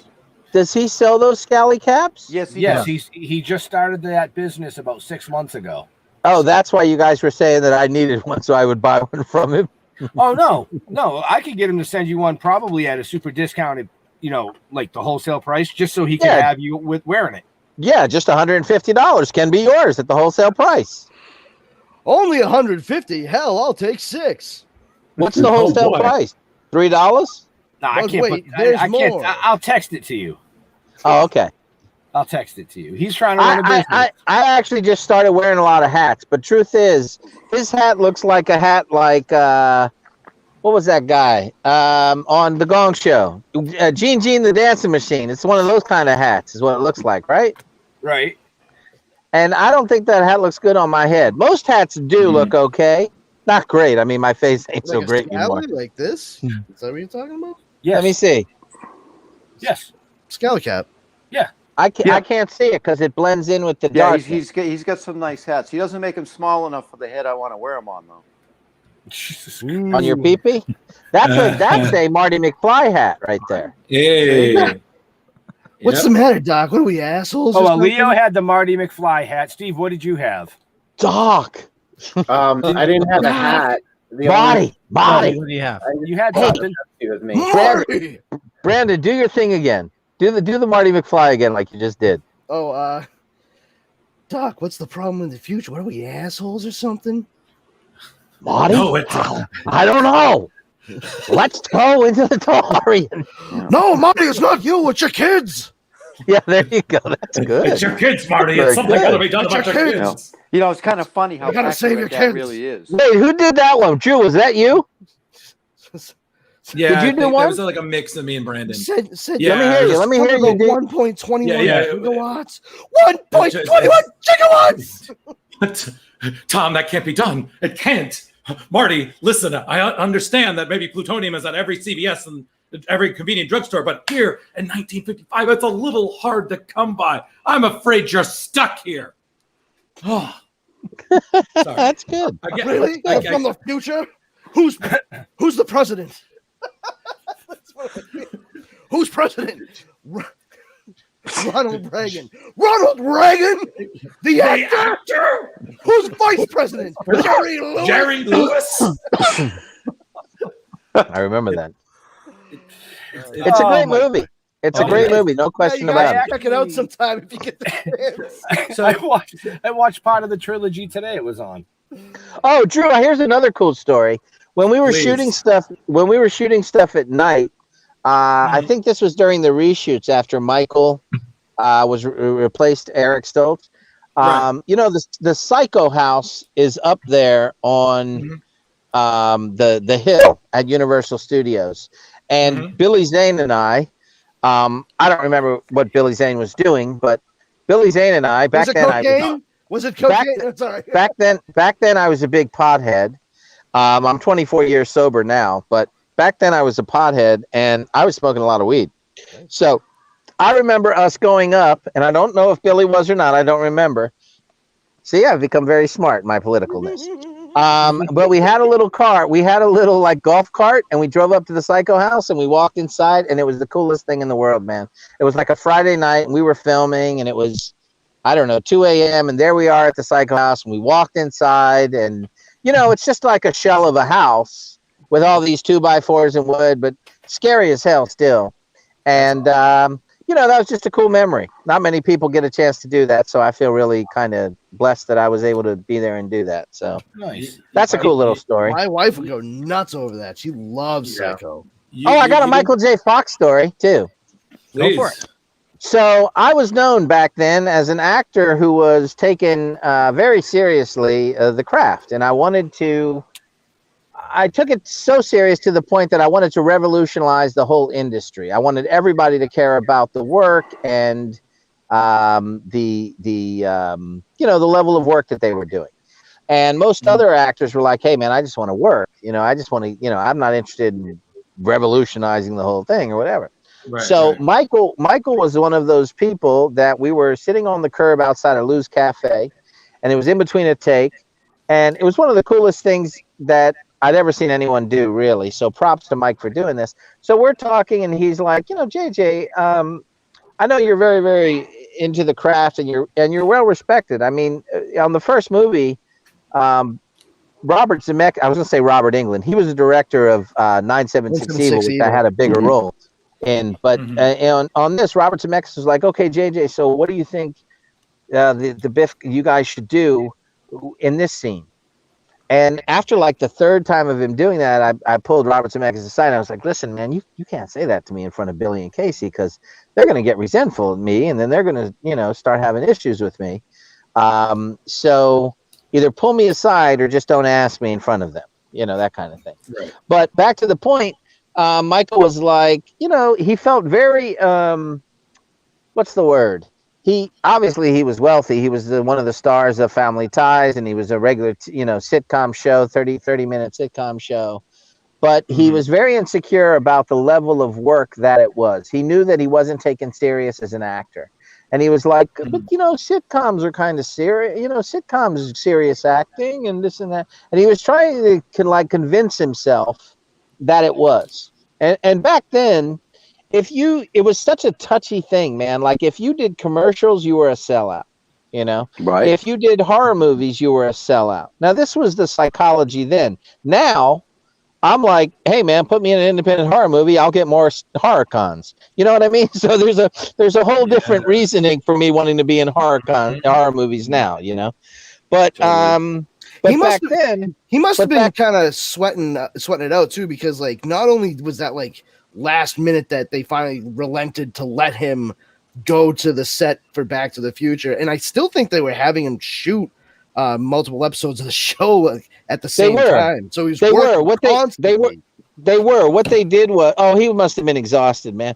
They were because he was shooting Family Ties during the day, and then he would come to us, and then we would shoot stuff at nighttime. They would have to redo the blinds to make it look like it was daytime rather than nighttime. And it feels like I'm talking to myself. Can you put me on the screen with everybody else? God damn it, Leo. You're tricked. I feel so alone. Sorry, I had to stand up for a quick second. Oh, that was okay. It's just I felt like I'm the only one listening to me. So, you are. And truth is, I've already heard this story. So, anyway, we were sitting on the curb, and he was working his ass off. So he was sharing this moment of vulnerability with me, and I said, I said the same thing that an acting teacher had said to me at American Theater Arts in Hollywood, and that was, I felt terribly guilty. By the way, I came from the theater. And so I felt terribly guilty that I was getting all these strings of movies. And, which for whatever reason, that's how I felt. And I remember my acting teacher said, listen, there will come a time where you will not get any work at all. And you should just enjoy what you're getting now and that's it, ride it out. And so I did. And then for people that know my story, I actually took myself out when I was the most hot because I wanted to study, because I wanted to win Academy Awards. And so I took myself out after Fire with Fire and studied for 2 years. Then I came back and then took myself out again in 1987 after The Principal and a TV movie called Daddy, and also 976 Evil, did all those in the same year because my father died. And so what I kind of was reworking at the time in my own growth, I guess, personal growth was, I dedicated so much time to this craft and I didn't really get enough time to hang with my dad. And my dad and I were very close. And, I tended to think that I remember my parents saying to me at one time how devoted I was to acting and how I'd always showed up at family events, but I was very devoted to the craft. And I remember them saying, do you have a girlfriend, or why don't you have a girlfriend? And are you gay? And I remember looking at them and I'm telling you this because it's a group full of what appear to be macho men, or at least masculine men, except Ben. And when I was I love you, buddy. And I mean that in a non-gay way. So they said that, and I was like, listen, I can understand why you would think that, but I'm just really focused on my career. And truth is, something about the balls slapping me in the chin. I remember saying that to my parents. They were like, what? And I said, plus the hairy ass just doesn't do it for me, kind of thing. So we got that picture with words, buddy. So we got that straightened out. That I wasn't gay. But back to the Michael J. Fox story. So we're sitting on the curb, and I guess he felt uncomfortable at a certain point, or we had just kind of moved past the conversation. I tried to make him feel better that, right now you're doing the sitcom and you're doing this movie, and there will be other opportunities for you to put in a different level of work and ride it out, kind of thing. And just about then, the tram from Universal Studios was doing a lap around the studio, I guess. And he's like, JJ, want to have some fun? And I was like, yeah, come with. And he goes, come with me. So we ran over to this tram. It was one of the coolest moments, really. And he grabbed a bag of candy from the craft service table. He said, you grab a bag too. And he grabbed a bag. And when we pulled up, they said, and it was the coolest thing in the world. They said, everybody knew him from Family Ties. So they stopped, and the person who was leading the tram tour, right, the tour guide, goes, ladies and gentlemen, the tram has stopped Michael J. Fox from Family Ties shooting Back to the Future. And he's throwing them candy, and I'm on the other side, and Michael grabbed the mic, and he goes, and there's JJ Cohen and he just named like a few things off. And I just thought that was a really cool moment. But we started throwing out candy to all the people on the tram, and it was one of those things that if you're deeply, how do I say this without sounding so corny or crass? If you're just a deeply loving soul, and you're giving to somebody and you just feel so blessed. It wasn't about that he called my name out. It was about that we were giving to other people and making them happy and having fun. And it was awesome. It was genuine. Yeah, it really was. It really was a really nice, genuine moment. Now, I do have to tell you, I don't have to tell you, but I'm going to tell you.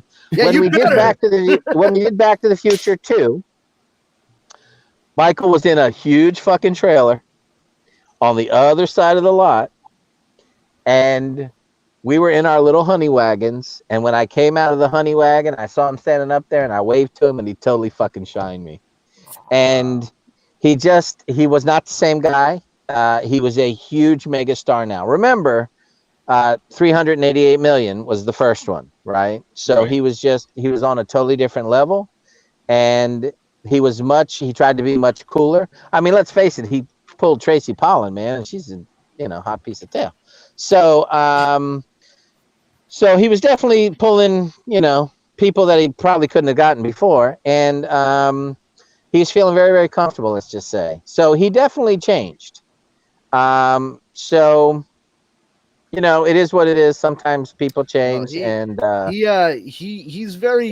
he's lucky in more ways than one that Back to the Future ended up being the success it was, because he actually shot the movie Teen Wolf before he was finally allowed to go and be in. I thought Teen Wolf was actually a good movie. No, me too.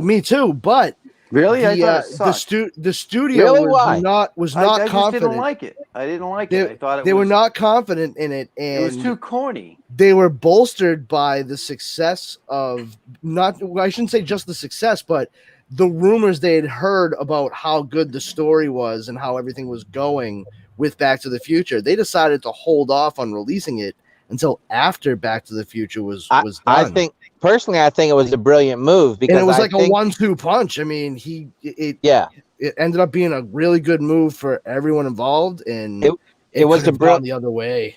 It could have gone the other way, but I still thought Teen Wolf was a good enough movie, but I definitely don't think it would have had the box office that it did had it been released first. Exactly. But here's the thing too, when you're doing a lot of these cons,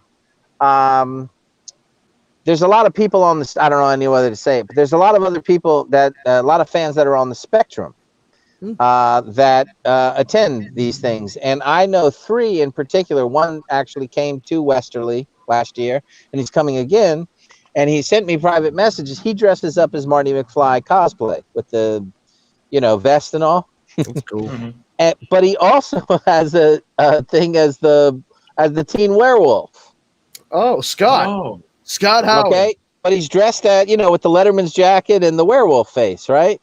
And he's like, yeah, I'm going to come to that for the photos with you, and you can do the Dork Casey. I'm like, well, 2 things. First of all, it doesn't really match me doing that. You might want to do the Marty McFly thing, number 1. But number 2, man, it's July, dude, in Westerly, Rhode Island, and you're going to be sweating in that werewolf mask. So he went ahead and he put on the regular outfit, and everything worked out great. But a lot of people who do that, who do the mask, the Marty McCosplay thing, they do that Teen Wolf thing too. That makes sense. Are you signaling your wife that you want a little bit of coffee or something? My wife is in bed, dude. She's really not there?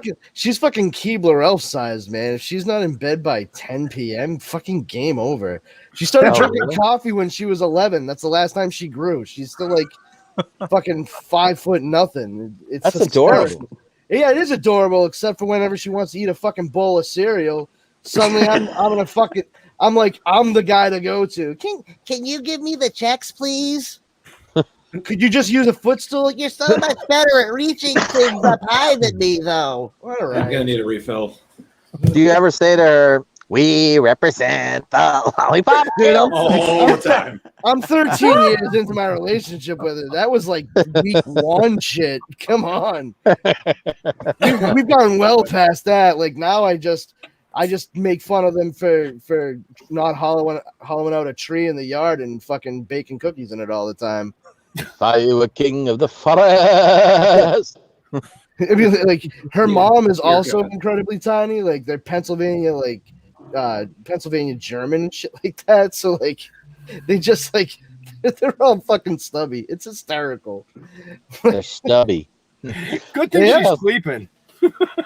Wow. I mean, she's super cute. Like I lucked out. Like this is like a sitcom level attractiveness disparity. Do you have a picture? Do you have a picture? Can we put a picture of her up?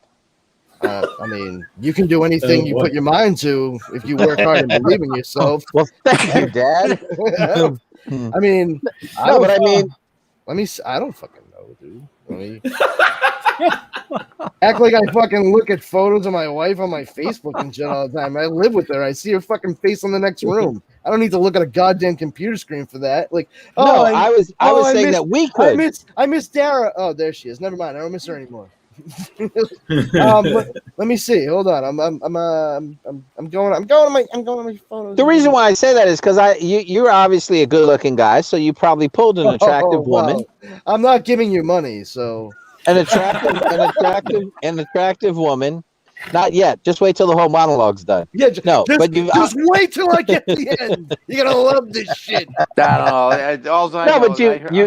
heard that short women like short dicks. So, who did you hear that from?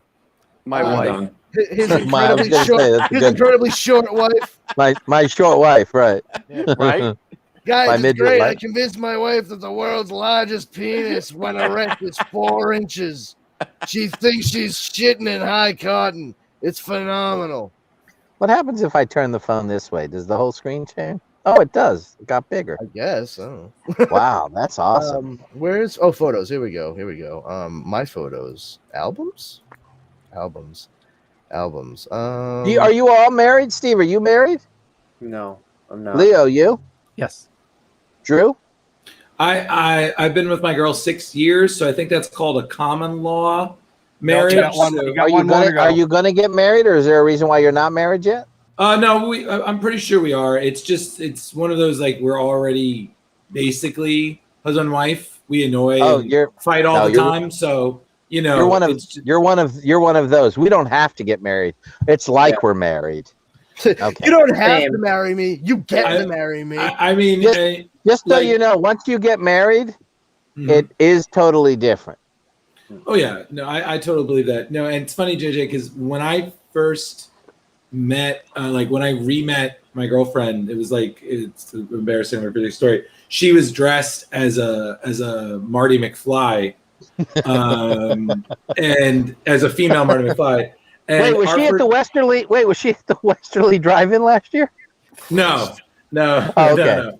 But it's just funny because our first kiss was on New Year's that year. We had just reconnected, and I was dressed as a Ghostbuster from Ghostbusters 2, and she was Marty on New Year's, and it was the nerdiest thing in the world.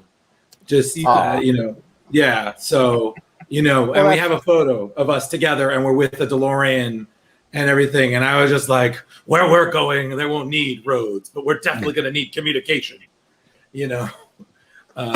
So that's my story. I love little love stories like that. I know All Ben right. and oh, go ahead. So that's my wife right there. Oh, she is adorable. I know. How do I make that bigger? Hold on. Wait, who's that? Oh, she is little. That's Yeah. funny. Wait, is that you? That's me. That's him. Oh my god! What you the know who hell you happened? look like? What do you mean? What the hell happened? Fuck you. What the? What does that Wow! mean? Wow! You're a good looking guy. Look at your hair. It's not. Wow, yeah, you fucking covered that up nicely. Racist averted, I guess. No, I didn't say that.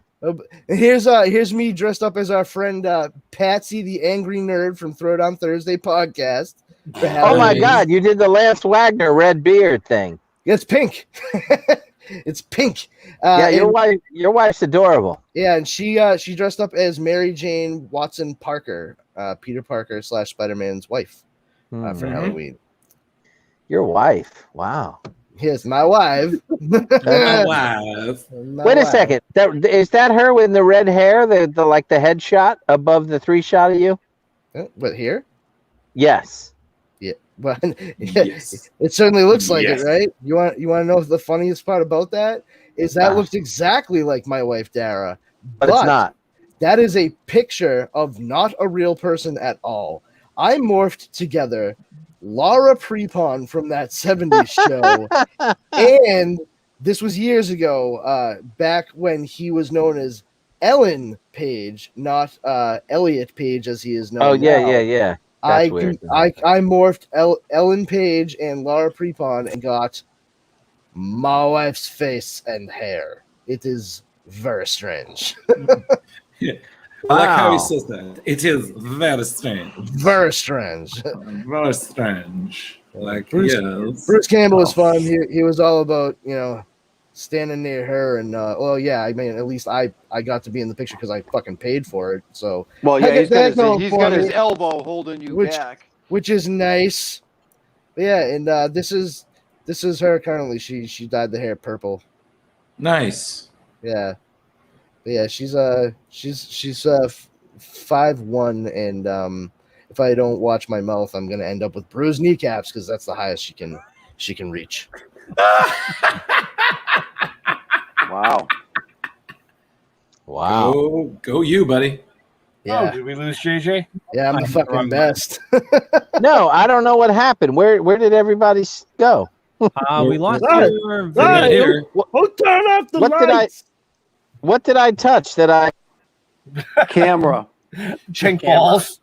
JJ, come back. We've got to come back to the podcast. Yes. Yes. He shut off his camera. Yeah, we lost your camera, JJ. Did we lose? And we've also lost your audio. There's so much we've lost, but we've gained so much. But all right, guys, it's past my bedtime as an old man. Thank so Jeff. I'm Thank outta you here. so much for coming out, buddy. Thank you for having me. Well, It's been a thank ball, you. And awesome, Jeff. we will see you around the airwaves. Yeah. Indeed. So, if he All pops back on, Yeah. tell him we said goodbye because I'm jumping off too. Well, Right. Thank you, Ben. I've had to, he said 10 or 15 minutes, and I'm like, I don't have to pee. I can No, there wait. he is. All right, Hey. bye, JJ. Signing off. Okay, good night. It's past my bedtime. I'm an old guy. Good- You know that. Good night. Good night. Yeah, I'm Yeah, I taking gotta off get too. home. I gotta pack. I'm supposed to be leaving. So, Fair All right, enough. well, you guys, Sorry all about have that. a- I don't know what happened right there. But hey, thank no you all worries. very much. And Thank this you. was great. We will guys. see you in Virginia. Virginia. Yes. If I don't see Oh, you in before September. Yes. You might see me in Virginia. How could you not see me before that, dude? I'm gonna be right there in your state. that. Yeah, it doesn't Jeff's, mean Jeff's I'm gonna be be here. Jeff's gonna be in Maine. Doesn't mean I'm gonna be here in my state. I'm in South Portland, Maine.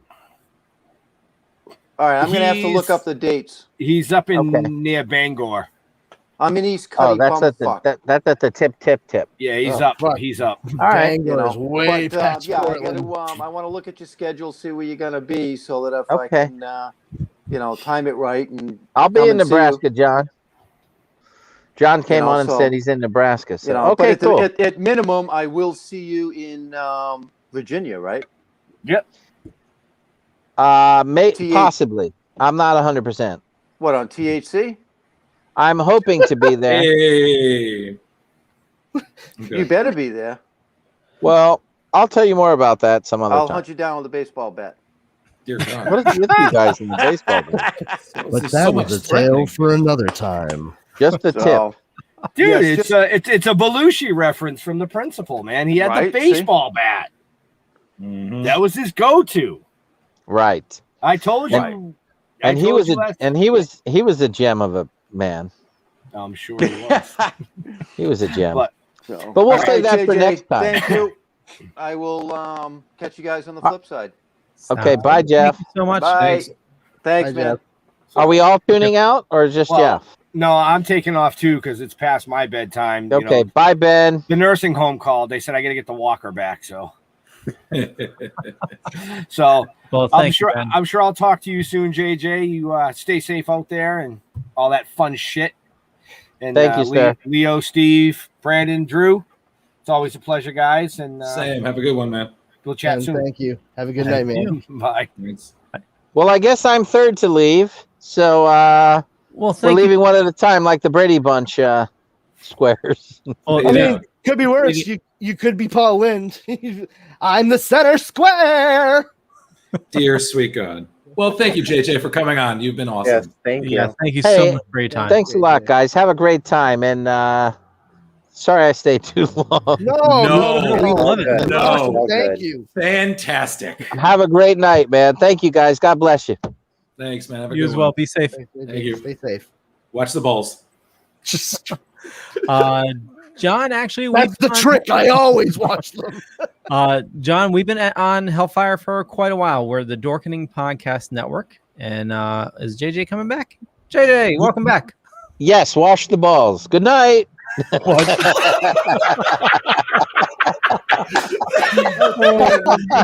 heard that as soon as I tuned out. I gotta go back now. Okay, see you later. Bye. But wait, there's more. Oh, that was awesome. That was awesome. Hands, Leo. Had I Yeah. missed this, I would have hated myself. Like, Wow, I'm we're gonna really tell different people because I did miss it and I still hate myself. For the record, my girlfriend is a huge Back to the Future fan, and she's probably watching this right now, and she's probably dying laughing right now. Oh yeah, you're definitely. If you weren't already dating her, you would already get some action just because of this. Like, oh, you interviewed JJ Cohen. Okay, yeah, nice. I'm pleading the fifth right now, Drew, on that statement. Yeah, I mean, TMI. yeah, Drew, you really jumped in real fast on the commentary of like, hey, what's gonna happen when Steve gets home? Like, holy shit, man! Sorry, man. We have My other bad. topics to talk about, don't we? Yeah. So My bad. I just wanted to, before we talk about Loki and stuff, and I'm not sure how much time you guys have. I have all the time in the fucking world. So I have a little bit more. Okay. So I just wanted to ask you guys, the first time you saw Back to the Future, do you remember like the first time you saw it, and how much of an impact did it have on you? Oh God. I saw it. I rented it from the library at 5, and I was blown away. I loved it. I became a fan instantly. Second one, I loved. Rented it from Blockbuster, and third one. Actually, I saw it in reverse. The third one I saw first. I rented from Blockbuster. Wow. Then I saw the second one. I rented from Blockbuster, and then I saw the first one. I rented from the library. So I was kind of being 5. You don't know if your sequels backwards. You ask backwards. That's fair. But I remember wearing out the Blockbuster copy of Back to the Future 2 because I was mesmerized by all the future stuff and everything. But still, the trilogy is solid. Love the trilogy, and 2 is superior in my opinion. It's all good, but I like 2. Okay. Everyone's entitled to their opinion. I mean, I like all 3, but if I were to pick one. Just real quick, John, just Google the Dorkening. It's the Dorkening. The Dorkening, yeah. Yeah, I can. Let me see here. I can pull up. Been doing this since 2013, unfortunately. Who was that? Who was it that asked about that? John White. John White. Yeah, John White. He's over on. He's watching from the Hellfire side. Oh, okay. Yeah. So, John, if you are watching live, if you take a look here, I'm just going to show you real quick. This is the Dorkening's YouTube page right here. Thank you. I always get the hands wrong. So, yeah, if you go to YouTube, you do youtube.com/user/the Dorkening. Actually, I have my account so old that if you just do youtube.com/the Dorkening, that will work. Yeah, so if you do the thing that Leo just said instead of the thing that I just said, which is basically just not using the word user. Yeah. So yeah, go to It all works. youtube.com/the Dorkening, and you too can play around with all the fantastic and wonderful videos and clips that you see before you. I mean, look at all of this content. Oh yeah. My God, it's so much geeky stuff you could plot. Actually, scary thing is there was about 700 videos on there that I deleted. When YouTube the whole terms of like I was afraid of losing the account because of like the whole the child protection thing. Oh yeah. Stupid kids. Yeah. I mean, kids aren't stupid, but you guys, you get it. But basically, YouTube was changing the policy, and if you have content that was like geared toward kids, but had like offensive language or stuff like that, you could lose your account. Wow. Obviously, they didn't. Promises, YouTube. Yeah, they didn't really do anything about it, but it put the fear of God in a lot of people. Who do you think you are, Mark Zuckerberg or something? But I swear to God, you guys fucking rag on that group of people 14,000 more times, and we're gonna have a problem. What he said. Yeah. So Drew, what about you? I'm kind of the same way. I just remember one day I saw it. I don't remember how young I was, but to me, that movie was just as influential to me as Ghostbusters and Indiana Jones was. Like, I never saw anything like that. And for years, like that molded my love of time travel. Like I remember when I first read about it in H.G. Wells' Time Machine, I was like, this is amazing. But then Back to the Future just made time travel so like understandable. And it's the most confusing, ridiculous thing in the world. But the way Back to the Future explains it, it worked. Like it wasn't just that it worked. Everything made sense. Like you watch the movie, so many of their plot lines are tied up and you could just completely miss it. But if you pay attention, there's all these little details that like it's the Twin Pines thing. You would never notice it, but then you're watching it and I'm like, it's only one pine. And you're like, it's genius. This crazy idea about breeding pine trees. And it hands down, it's one of the most quotable movies ever. Like, I feel like it's the same thing as Ghostbusters. You could say a line, somebody will know. I don't know how they found me, but they found me. Who? The Libyans! Run for it, Marty! You know? No! Bastards! I feel like me and Brandon, you know what I just realized, Leo? Essentially on splash pages, I'm that show's Brandon. That's what I realized. Yes. Okay. I totally am. So that's why when Congratulations. I know. I'm so happy. I just like it just dawned on me. I was like, that's why again, I shut up when I'm on this show because I'm like, no, this is Brandon's time. I'm just, I just wait for my opening, say something, and then I'm just not like, my time to shine, not today. Exactly. I was like, you know what? I'm just gonna take a page from Steve's book, and I'm just gonna, right, yes, good. Oh my God, absolutely. Because I realized me and you, Brandon, we could probably quote the whole damn movie right now. When this thing hits 88 miles per hour, you're gonna see some serious shit. Thank you. Whoever said we had a good interview, I agreed. What about you, Brandon?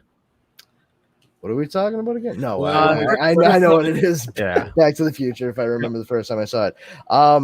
I have a lot of memories going very far back, farther back than you would think possible. But Back to the Future is one that was tied up with a couple of other things for me because I did not actually own those movies officially until 2015.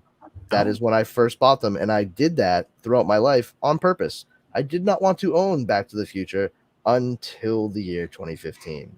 Wow. Yep. I had like VCR tapes that had been recorded off of like HBO or Cinemax or pay-per-view. But funny enough, parts 1 and 2 were recorded copies that I borrowed from my uncles who were only like 10 and 12 years older than me. Part 1, the first Back to the Future movie, they gave to us to let us borrow. I'm the oldest of 4 kids. And I was born in 82. So I was actually only like 3 when Back to the Future came out. And so I wasn't seeing it in the theater or what have you. I saw it in my living room at home. But the tape that it was on was the 3rd movie on the tape, which had been used on SLP, slow long play, so you could fit as much movie onto the tape as possible and just sacrifice the quality a little bit. The other 2 movies were Star Wars and The Empire Strikes Back. So that tape, which I borrowed constantly from my uncles at my grandmother's house, was Star Wars, Empire, Back to the Future. And I watched that tape constantly. And when I found out there was a part 2, that blew my mind. I don't remember a time when, funny enough, like when Back to the Future and Weird Science were not like part of my life. Like I remember them being on in the background numerous times because we had cable when I was a little kid. We had it all throughout my adolescence and everything. But I think the most tied memory I have to my childhood, like specifically, is not for the first or second movie. Is actually, funny enough, for part 3. It came out during the summer, and I actually ended up getting the summer flu that year. And because of that, my mom took my younger brother and sister out of the house. And that way they wouldn't get sick. My mom is a teacher, so she wouldn't get sick and then spread it to her students. Right. And my dad was like, well, no self-respecting germ would dare attack my fucking body, so I'll take care of the kid. And my dad was cool. Like my dad was Mr. Mom. Like he did everything. He was awesome. Yeah, my dad was just like he was the shit. So we were hanging out, and the kid next door, this is back when I was still living in Charlestown, in Boston. The kid next door, Bart, he also had caught the same flu, and his mom's name was Patty, and my dad knew that they were over there, and Bart was just, calling Sasquatch from his couch too. So he was just like, hey, listen, when my dad like full, hey, when Bart's all puked out over there, you can have him come over here and I'll get the Back to the Future 3 on the pay-per-view and the boys can watch it. Nah, just leave him in his underwear. He'll be fine. And straight up, Patty brought Bart over, and the 2 of us were sitting there on the fucking nice, cool linoleum floor. Keep in mind, we had fevers, so it actually felt great. Nice, cool linoleum floor, and trying not to fucking puke our brains out, and just like had fucking fever delusions to the dulcet tones of a time traveling train trying not to crash into a ditch. So good. That was like a very specific memory for me. Like, me and this other sick kid from my close-knit Irish neighborhood just sitting in our underwear, fucking shaking from fever, watching Doc and Marty try to get this train back to the future. It was so good. So that's like my biggest like tied in memory, because I can't separate the first two movies from anything. They're just omnipresent. Yeah. Wow. And it's funny. You reminded me of that. I remember when I was a kid. Again, when I saw the third one finally, because I always saw the first two, and I never got to see the third one. And then when I did, I was blown away, and especially the idea that they had a train push the DeLorean at 8 miles an hour. I was like, this is fucking amazing. Like, what? Like, who thinks of this? This is genius. So I remember I had Bob Gale. Exactly, Bob Gale. So I had these Duplo train tracks, and I assembled them like such, and I actually built like a kind of mock Back to the Future kind of setting, and I made out of Legos a DeLorean, like a it wasn't exactly but it was mock DeLorean that could ride on the Duplo train tracks. I don't know how, but the wheels fit, and I legit would just have this Duplo train pushing my mock DeLorean with these little Lego, because at that time I was doing like these little Lego series that had like a Lego that looked like me.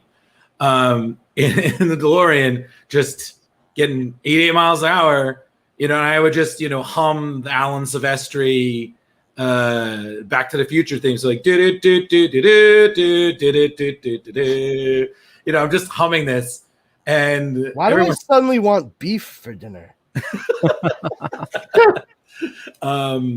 But it's just, again, Back to the Future, like one of our people commented, like, that the studios are you can't remake that. I don't care. No, you would lose the magic, Robert Zemeckis and Bob Gale have both put in Over My Dead Body, where they're they've both put in the necessary and correct legal phrasing in their estates that will prevent Back to the Future from ever having to be remade. And it's just so sad because, like, and again, I feel like Back to the Future is still one of those really great movies. It's very dated.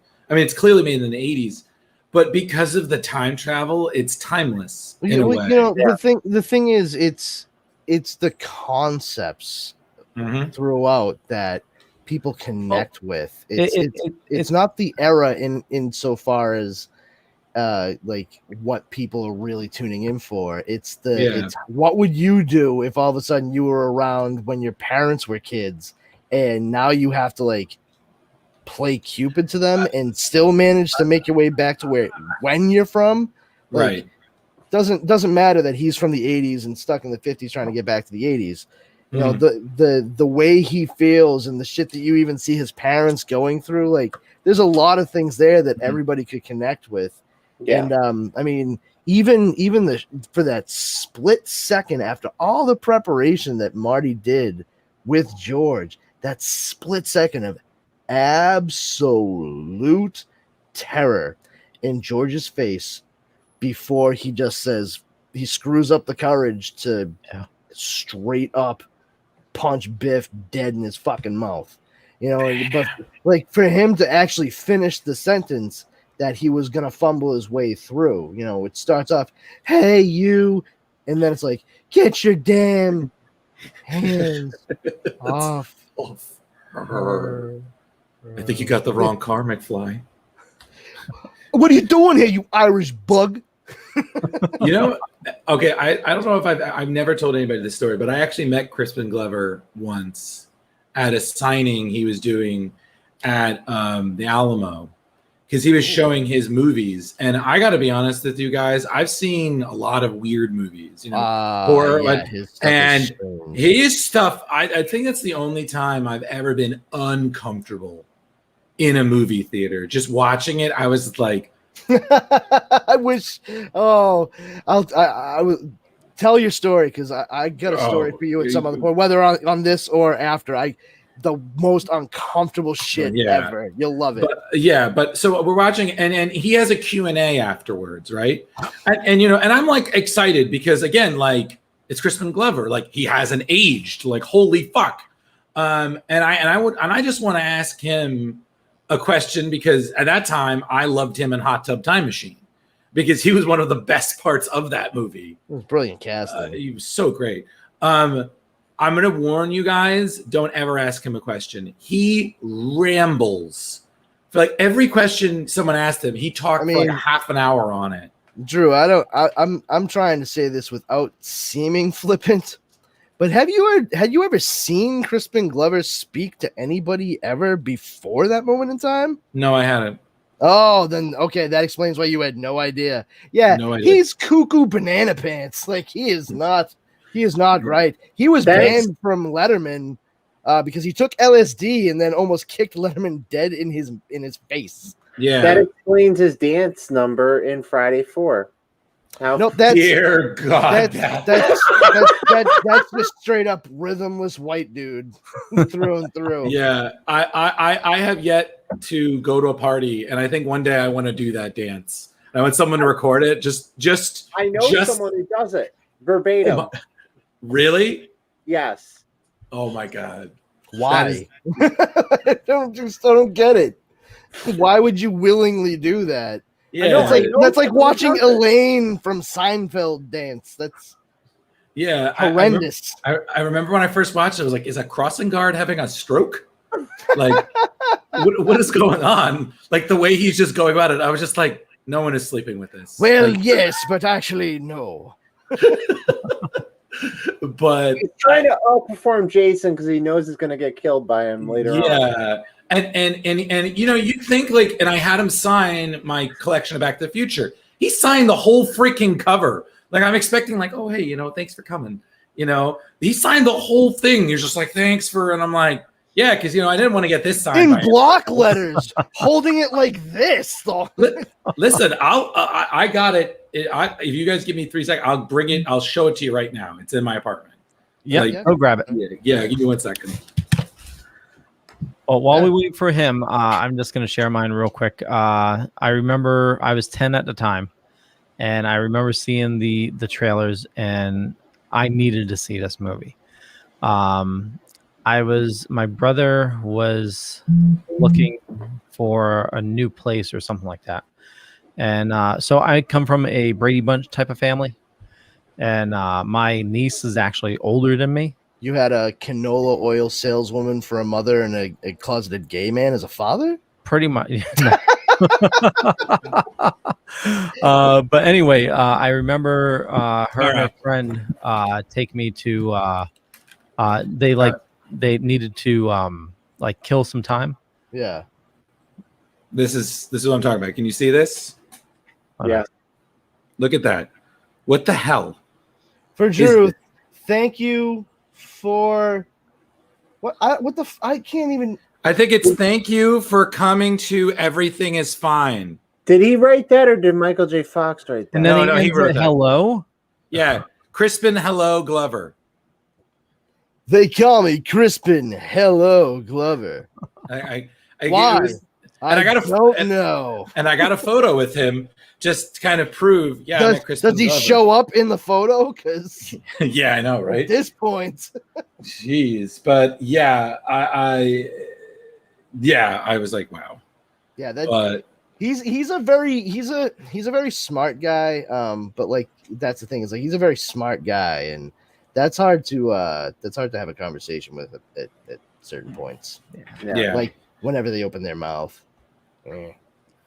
But he was great in What's Eating Gilbert Grape, though. He was. Give him that. But Back to the Future, I will say am this. Your density. I think the thing that I enjoy is one, because I don't know if you guys watched that Back in Time documentary they made about like making it and all that. Yeah. Oh God, that was fantastic. Just watching that. I watched it, but I didn't learn a lot of new stuff from it necessarily. Like, there's only so much you can like mine. Yeah, you know. Yeah, I feel like I learned more when I was like watching the Galaxy Quest one.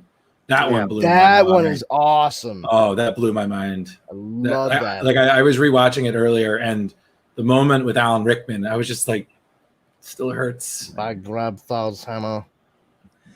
There is a new one on, I think, Discovery, where they're trying to track down the last DeLorean. Yeah, I heard about that. Yeah, it was pretty good. But Back to Back to the Future. Yeah. Yeah, just to finish mine real quick. I remember we spent a day by the water. My brother was like at the docks or something like that, and there was this little itty bitty theater like within walking distance of the docks, and I just remember like being left, just here, go there, so we can leave you, leave us alone, go watch a movie, and I remember just, it was this little rinky dink, walkway to the theater, and it was just, it was like, it changed my life. It was like the best movie of all time. Nothing could be better than that. It was just yeah. So it came out July 3rd, 1985. Also, that weekend, The Emerald Forest, and the week after was Mad Max Beyond Thunderdome and Silverado. You mean The Road Warrior? Because Beyond Thunderdome was in '87. This this is from says Mad Max Beyond Thunderdome. July. Beyond Thunderdome had Tina Turner in it. I'm telling you what the interweb says right here. It says it made $36 million. That I will double check. Fight. Yeah. That's all I got. Go. Yeah. Even IMDb says 1985. All right, I guess I don't have any energy anymore. Wait, hold on. What is it? What is it that we're questioning here? Mad Max Beyond Thunderdome. No, I mean I understand if we're questioning the existence of that movie altogether because it's not the best. But what exactly, like specifically, are we questioning about it? That it did not come out in 1985. Actually, I think it most assuredly did. I have two sources here saying it did. Also, the week before was Day of the Dead, and then at the time this came out, because movies lasted for a while, you also had Pale Rider, Red Sonja, Life Force, Cocoon. Red Sonja. Yeah. So I was wrong about Thunderdome. Wasn't Mad Max 2 like 80 or 81? I think it was 82. Something like that.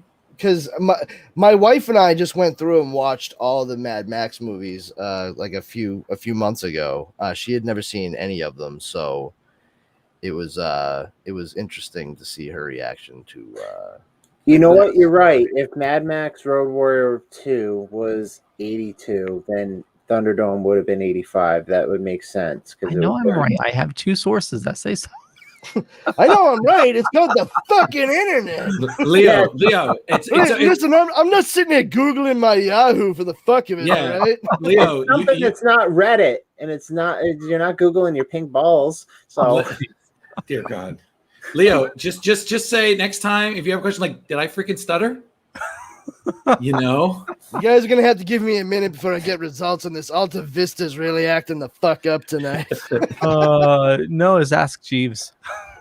Oh, you mean just ask.com? No, I said Ask Jeeves. Jeeves. Thank you, Jeeves. Go way back in time. Go with Netscape. Ooh, Netscape. No. I can't. Okay. So I know we are running a bit late. I'm assume everybody but Drew saw Loki. Yes. Yeah. I did. Yeah. Watch Loki. Okay. I'm getting to it. Okay. I'm just. I'm busy. I just got. Listen, I'm aware of its existence. I have two jobs now. I think Drew's real reason is he's waiting for the season finale next week, and he's going to watch them all in one straight shot. You know what, Steve? I'm going to go with that. That's exactly what I was trying to do. So thank you. Yeah. Wow, Steve, you figured out my plan. Foiled genius. That retro brain of his. Drew's just over there shaking his head. I'll get you next time, kid. Like the most unenthusiastic. Good. This message will self-destruct in 5 seconds. Yes, excellent. Yes, quite. Gotcha. So a couple things. I don't know if you caught. There was actually a sighting of Throg. Gesundheit. When they're entering the labyrinth of Lokis, and it's panning. I missed that. Underground, there is a little thing jumping around. I thought it was like. Oh, is that Throg? I thought That's I thought it was just a shrunken Thor. Yeah, No, you guys didn't notice the Polybius machine in the background either? I noticed it. Yeah. The what? Polybius machine.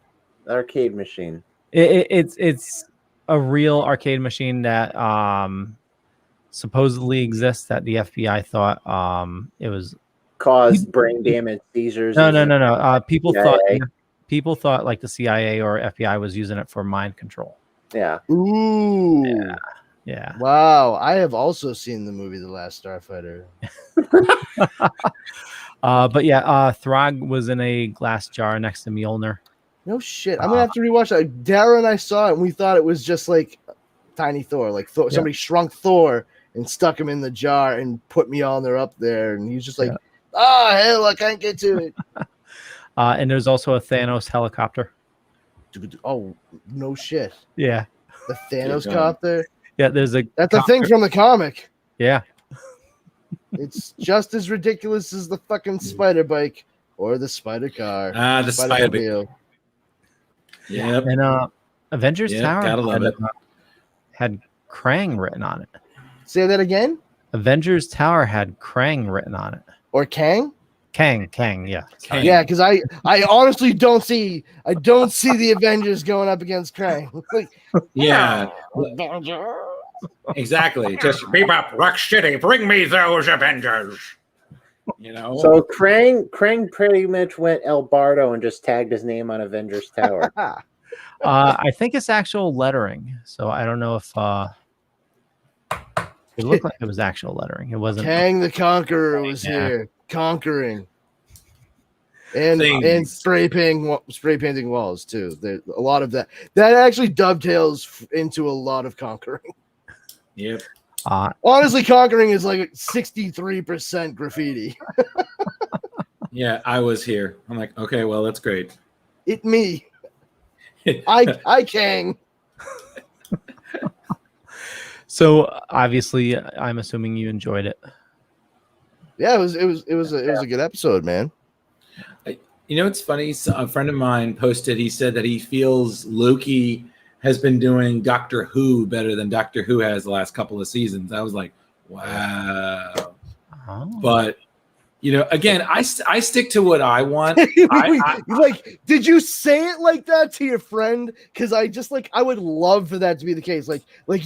They said that to you, and you're like, wow. I know. Hot fucking take that is. Well, no, I said spicy. Exactly. Because what I said is the thing I still want is now that Owen Wilson is part of the MCU, I just want Vince Vaughn in there so we can get Marvel's Wedding Crashers as a series, because I just want to see that. Just, you know.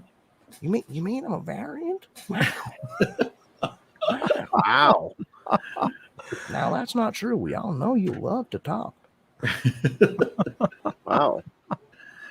Yeah, it's like I said. Owen Wilson is wow, and then Luke Wilson is wow.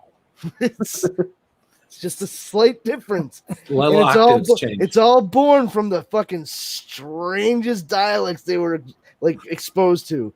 Their fucking family, their parents are from Boston, Massachusetts, and then moved them to the middle of fucking Texas. What a weird way to grow up learning words. You're at home, you're like, get in the fucking car. You go over to your next door neighbors, which, you know, is just down rural Route 2, so they're 3 miles away. And you're on their property like, get in the car. What? How do I speak? Like, this is a nightmare. Words. Words. Birdmen.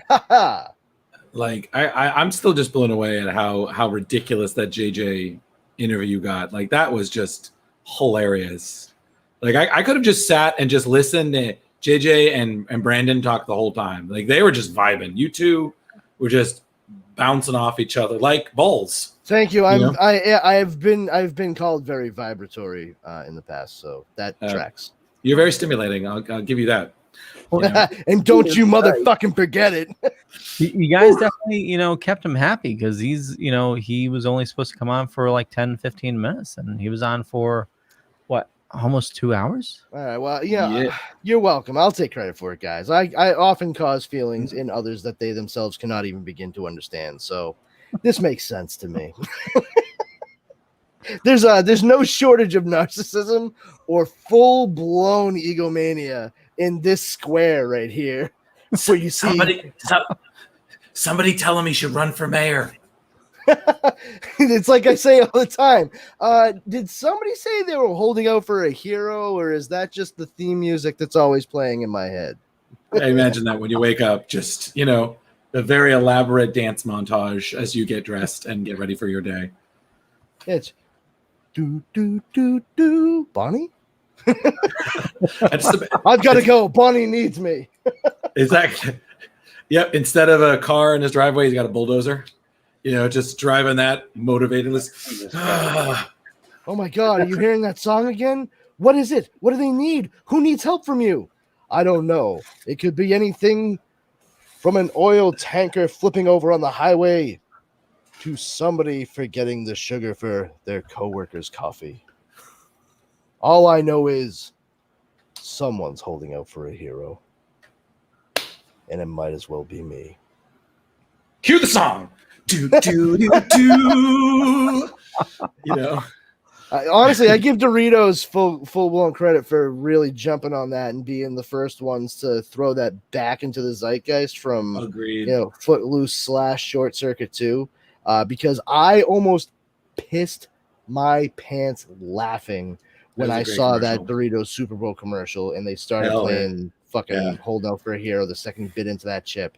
And I legitimately would just sit there and watch that commercial anytime it was on. It was great. Now they're using it a bit too much and everything.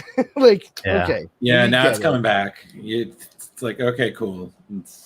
I'm waiting for this. It's the equivalent. It's the equivalent of like listening to Weird Al do like generic blues, where he just does a pastiche of every blues performance you've ever heard. And now we've reached the portion where we haven't heard Bonnie Tyler in so long, and now all we get is the one real famous song that Bonnie Tyler's known for, ad nauseum, used just to sell other things for the most part. And it's really basically just like the leader of a jazz band going, "Make it talk, son, make it talk." Oh, okay, all right, now make it shut up. Please, just make it shut up. No more Bonnie Tyler. We get it. The last thing I think she even did was like a fucking like French movie that they were saying was like Die Hard and Home Alone combined. I made a joke while I was watching the ending credits. I was like, oh wow, that's really great that they were able to scrape together the money to get Bonnie Tyler to sing the song at the end. I thought it was just like, some third tier like sound alike. It was fucking Bonnie Tyler, guys. Dear God. Yeah, it was sad. That hero she was holding out for never arrived. Well, so it was in, other than the Super Bowl commercial, it was in He-Man commercial, and then yeah, recently Loki. That's the only things recently that I know of. Was there anything else? That's still a lot in a short amount of time. Yeah. And then Footloose. Yeah, Footloose. But it was in Footloose. It was made famous by Footloose, but then it was used again in Short Circuit too. Yeah.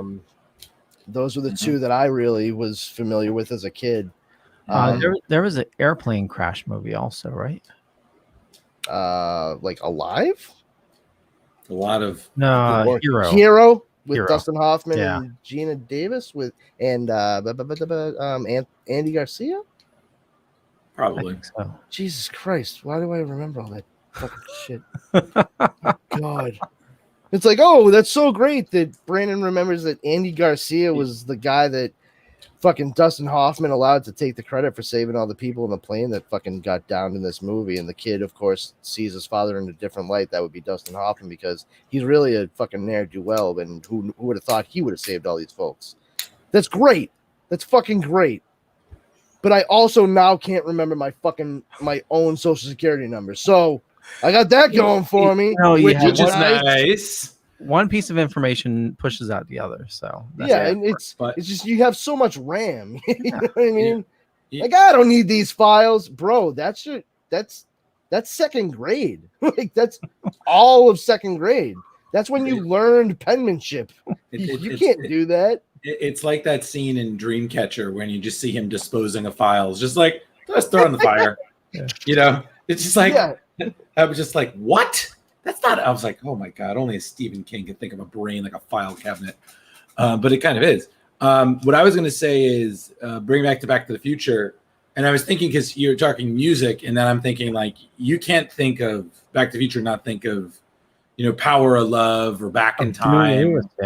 Yeah, exactly. I'm not familiar with those songs. What are those? It's just when you're late, you have to play Power of Love, and it just makes it better. You know, so if you're like 25 minutes late to work, somehow you could just say, I had a Power of Love it. And like, okay, cool, bro. Nice. Well, I mean, that does make sense because from what I understand, it don't take money and it don't take fame. No, you don't. It takes need no credit card to ride that train. You don't, especially if it's pushed by it's pushing a DeLorean too. And it is cruel sometimes, though. I will say that. But it might just save your life. That's the power of love. We're good. And then the fact that Huey was what I love about Back to the Future is, again, when you first time you watch it, you do not know these details. When you watch it like the 10th time or 100th, like Huey Lewis is the judge in the competition. And then you have all those little cameos, like Elijah Wood is the kid in Back to the Future 2 who criticized Marty's using It's a baby toy. Yeah, exactly. And you have use your hands for it. You have ZZ Top as the band in I in still part in 3. Back to the Future 3. Yeah, I still thought that was the coolest thing in the world. They're just like, we're just gonna flip our instruments around and keep playing. They're just like, yep. I was like, ZZ Top shit. Yeah, exactly. I was like, well, they contributed to the song at the end of the credits, so they had to rope them in somehow. Oh yeah, that straight up Hootenanny song. Oh yeah, double back. Wasn't the bully from Christmas Story in it as well? Zach Ward. Well, yeah, was he? Zach Ward. Who was he in? His mother's his uncle. No, you're thinking of Jason Harvey, who was the older brother in the Wonder Years with Fred Savage. Okay. Yeah, just don't go to fucking IMDb just yet. Just talk to me, all right? Just talk to me. And then also, just real quick, one thing that I noticed today for the first time ever, rewatching it, one of the clocks in the beginning foretells Doc at the end. It's a man holding on to a clock arm as a yeah. Oh, it's actually a throwback to an old black and white Buster Keaton cartoon. Oh wow, I didn't know that. Here's one that I don't ever really hear very many people bring up, but it occurred to me, and it always bakes my noodle in the noodles of the people I bring it up to. Mm-hmm. The night that Marty shows up to Doc's actual house, and Doc Brown opens the door, and he's got that rather large apparatus attached to his dome piece. Right. It fucking works. I was actually wrong. I'm sorry, it wasn't Buster Keaton. It was a 1923 movie called Safety Last, and it starred Harold Lloyd. And that's where they got the inspiration of the clock that you saw in the beginning in Doc hanging off the clock. Okay, Brandon, what do you mean it works? Yeah. He's supposed to be reading his mind, right? Yep. Now, it's not working exactly the way that Doc Brown intends it to, like just full-blown know someone else's thoughts. The things that Doc Brown is saying to Marty, all absolutely, he's like, using it in the things he's like it's coming to him, and he doesn't know Marty. He's literally just seen him for fucking 2 seconds, and he just basically saying like, you've traveled a great distance and like you need help and whatever it is, yada yada yada. And he's like, Marty's just sitting there like, holy shit. And that's when Doc just kind of like stops trying to use the thing. He's just like, nah, all right, whatever. I guess this is a piece of junk. No, it wasn't a piece of junk. You needed to continue working on it because you were just breaking through. Like, watch the scene again. He didn't just invent time travel that night. He invented mind reading technology. He just didn't continue to innovate and perfect it. Rewatch the movie. You know what? Tomorrow I'm gonna have to do that, and it's gonna be great because it's an amazing movie that I never get tired of rewatching. Also, another great thing, Flea is Needles. Yeah. And that blows my mind because I remember when I was rewatching Son-in-Law around Thanksgiving last year, and he's the tattoo artist. I was like, why is Flea just randomly in shit? Dude, and I'm just, have you ever seen the movie The Chase? Yes. He and Anthony Kiedis in that fucking movie? Oh my God. I'm still dealing with Anthony Kiedis being one of those like neo skinheads in Point Break. I was just movie of all time. Yeah, I was just like 100% pure adrenaline. I'll be right back. Keep talking. No worries. But that was actually the tagline of that fucking movie too. 100% pure adrenaline. Oh yeah, there's nothing like watching Keanu Reeves cry over not shooting Patrick Swayze. What the fuck? and learning that in order to be Gary Busey's friend, you got to give him one hell of a sandwich. Yeah, Gary Busey hungry. Get him two. Yeah, right. 2 sandwiches. He was really hungry that day. Fucking teeth like knuckles. And it's so crazy because you see. Hey, I'm Gary Busey. How you doing? But I swear, when I remember when I saw his son in Starship Troopers, I was like, that guy looks just like Gary Busey. And then you see him like, what the, like, it's scary. I get. So the first thing I ever saw Jake Busey in, was a comedy. This one is fucking. It's one of my favorites. It's called PCU. All right. Yo, I loved PCU. Love that movie. Okay? Oh my God, it's and so they good. showed it on like Cinemax during the day, like for like an entire summer back in like 1993 or whatever. Mm-hmm. And I was a Boy Scout and I went to summer camp this particular summer. I went like all summer. So I went with my troop, which was the first week that the camp was open anyway. And then went back every other week for a week at a stretch with their provisional troop. So I was just like, I was a camper. It was fucking great. I come back on Saturday, wash my clothes, like sleep in my bed, then go right back for another week in the woods. But every kid who was there all summer would go home on Saturday, and every one of us would clearly just see the movie PCU, and we all came back, and the entire summer was just quotes from that movie.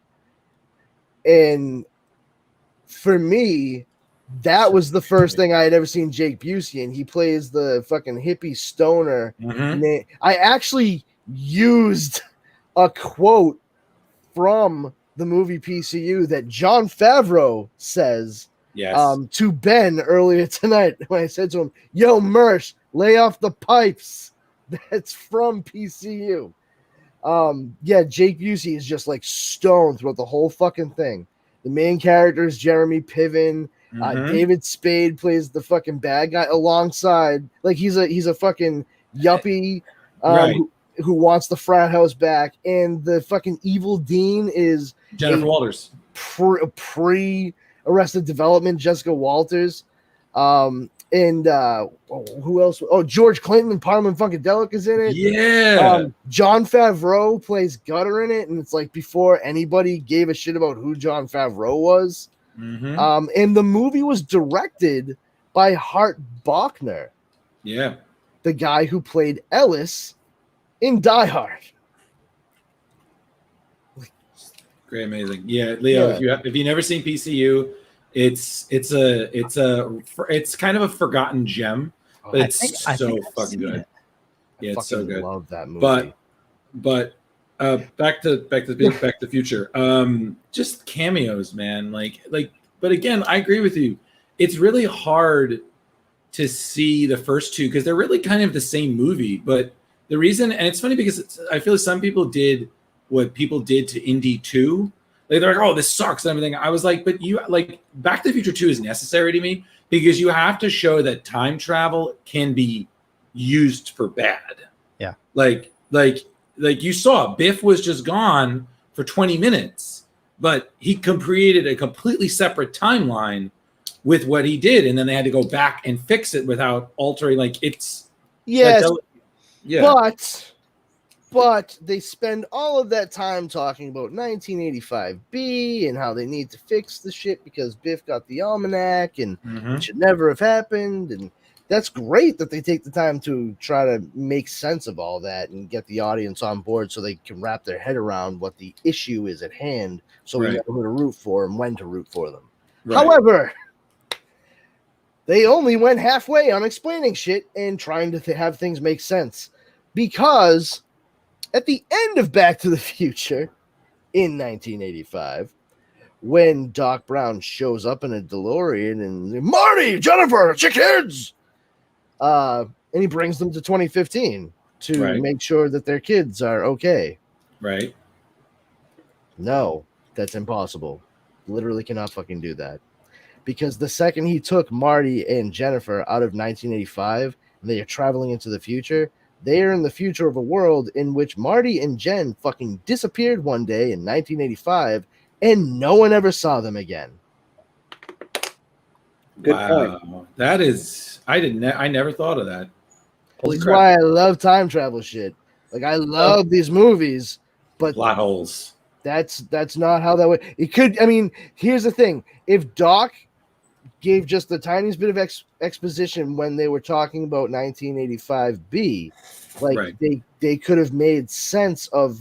They'd be like, oh, maybe it's I'm not just going linearly. Maybe I'm also going laterally. Maybe some of these aren't just the future or past, but maybe it's I'm going diagonally. Right. So I'm here, but then I go down this way instead of straight back. So I start off in A and I go to B, but I can still come back to A because of blah, blah, blah. Maybe it's all windows. Like you could have easily done something quickly like that, just so the possibility of it was open. But there was nothing done, and it just always perplexed me because they did such a good job with the chalkboard and explaining how everything was fucked up because of Biff. Right. But even as a kid, like legitimately as a small child, I was like, that doesn't make sense.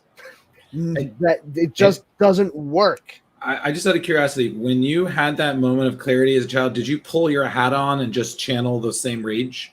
Because I kind of imagine a little you just kind of fuming a little. Yeah, it was just like, hey, what do you mean? What to mean something?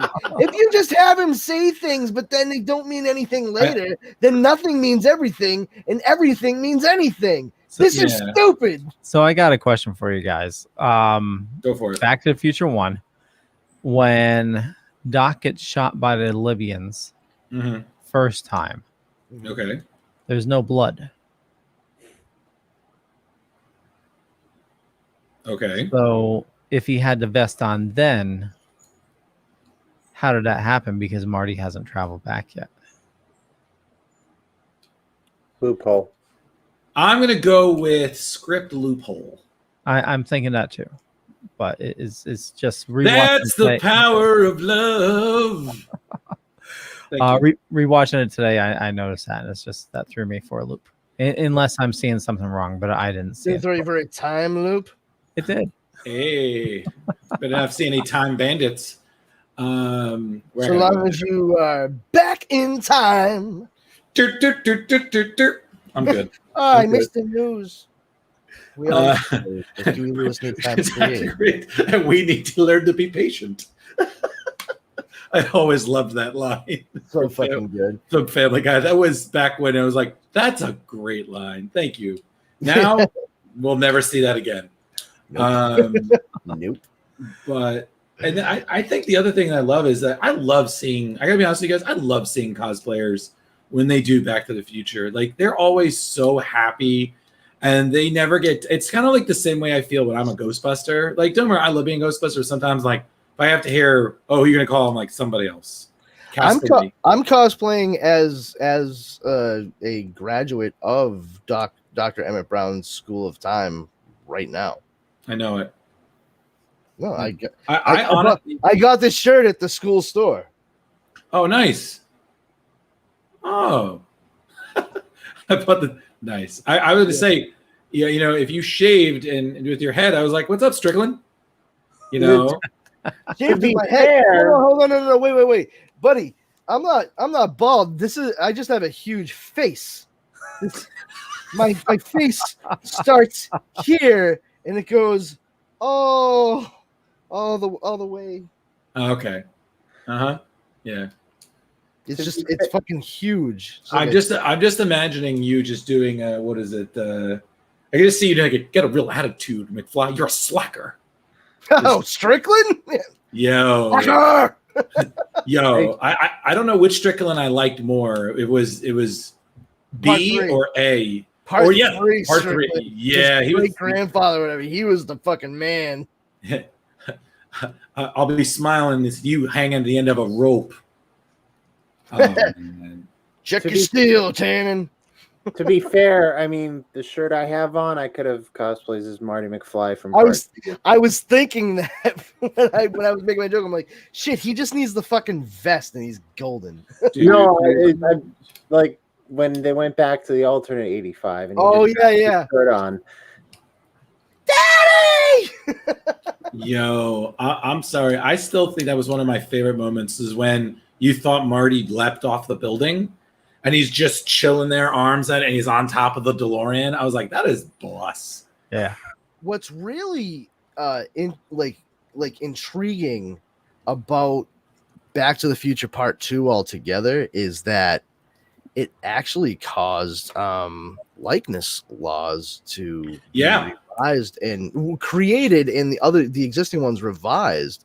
Because Robert Zemeckis and Bob Gale and Steven Spielberg, as it turns out, were definitely and seriously pieces of shit regarding Crispin Glover's not returning back to play George McFly again. He said no, and I get it. I respect it. His whole thing was, I signed on to do one movie. The whole thing about the story was it was this one movie. I don't want any part of a continuation. I like the way that the movie we made ended. Right. And you know what? More power to him. Right. But then for them to bring in another actor who, you know, was basically an impressionist, and they just did him up with all kinds of fucking makeup and then turned him upside down to even further obfuscate his actual face. Right. And didn't remotely try to fucking pay Crispin Glover for his likeness or anything. He sued him so fast. It made their head spin. And he doesn't sign anything part 2 or 3 because of it. That's true. Huh? Yep. I'm gonna have to go back and watch it because I did not know that. Yeah. I know the other best moment is that when the daughter in the second movie is seen, that's Michael J. Fox with the wig. No, you don't say. I know. I saw that. I remember thinking, I was like, what the hell? Mom, Dad, is that you? But kitchen, fruit. Yeah. Oh God. Grapes. Was that what was that? As a kid, I was like, I want a Pizza Hut like that. Like, yeah. I said that now as a 39-year-old, I'm like, if I could have Pizza Hut like that, I'd be dead. I'd be dead 7 years now. Like at this point.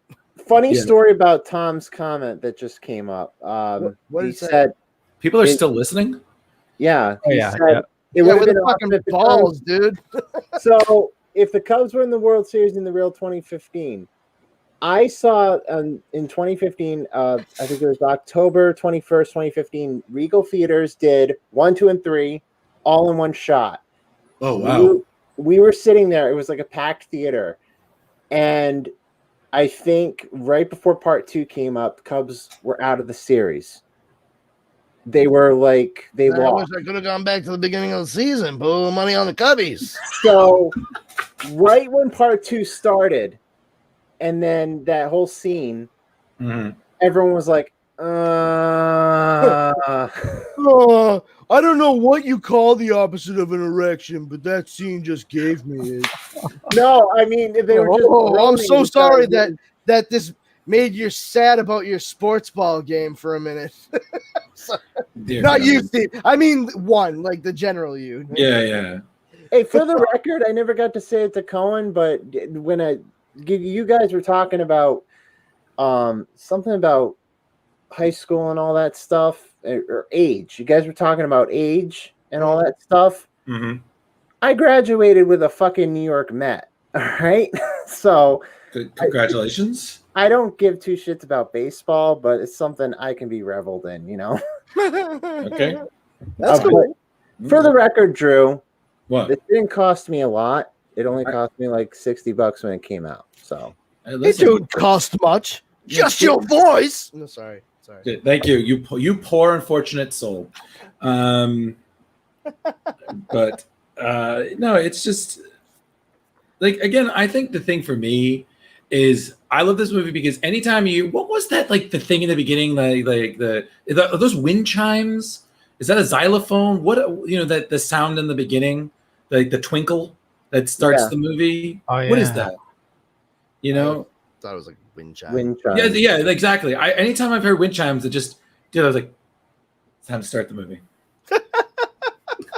Like sing-a-ding. Like this, you're just like fucking in your 30s and you hear wind chimes on a walk and you just stop dead and you're like, must put on Back to the Future. Exactly. I remember one time that I was walking and I heard wind chimes and they did exactly that. And I was just like, it was one of those small moments that's a win for you. You're just walking, nobody, you're like, it's a me moment.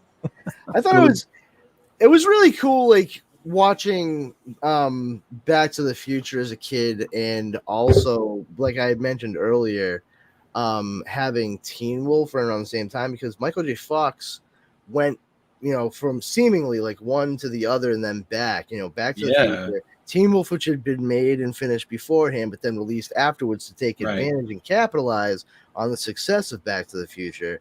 And then still being on Family Ties, a very successful sitcom. Yeah. And then coming back, having signed for parts 2 and 3 to be shot simultaneously of Back to the Future. And did he have he did a slew of movies where he was trying to be more like a serious actor. You had that Secret of My Success. I love Hollywood.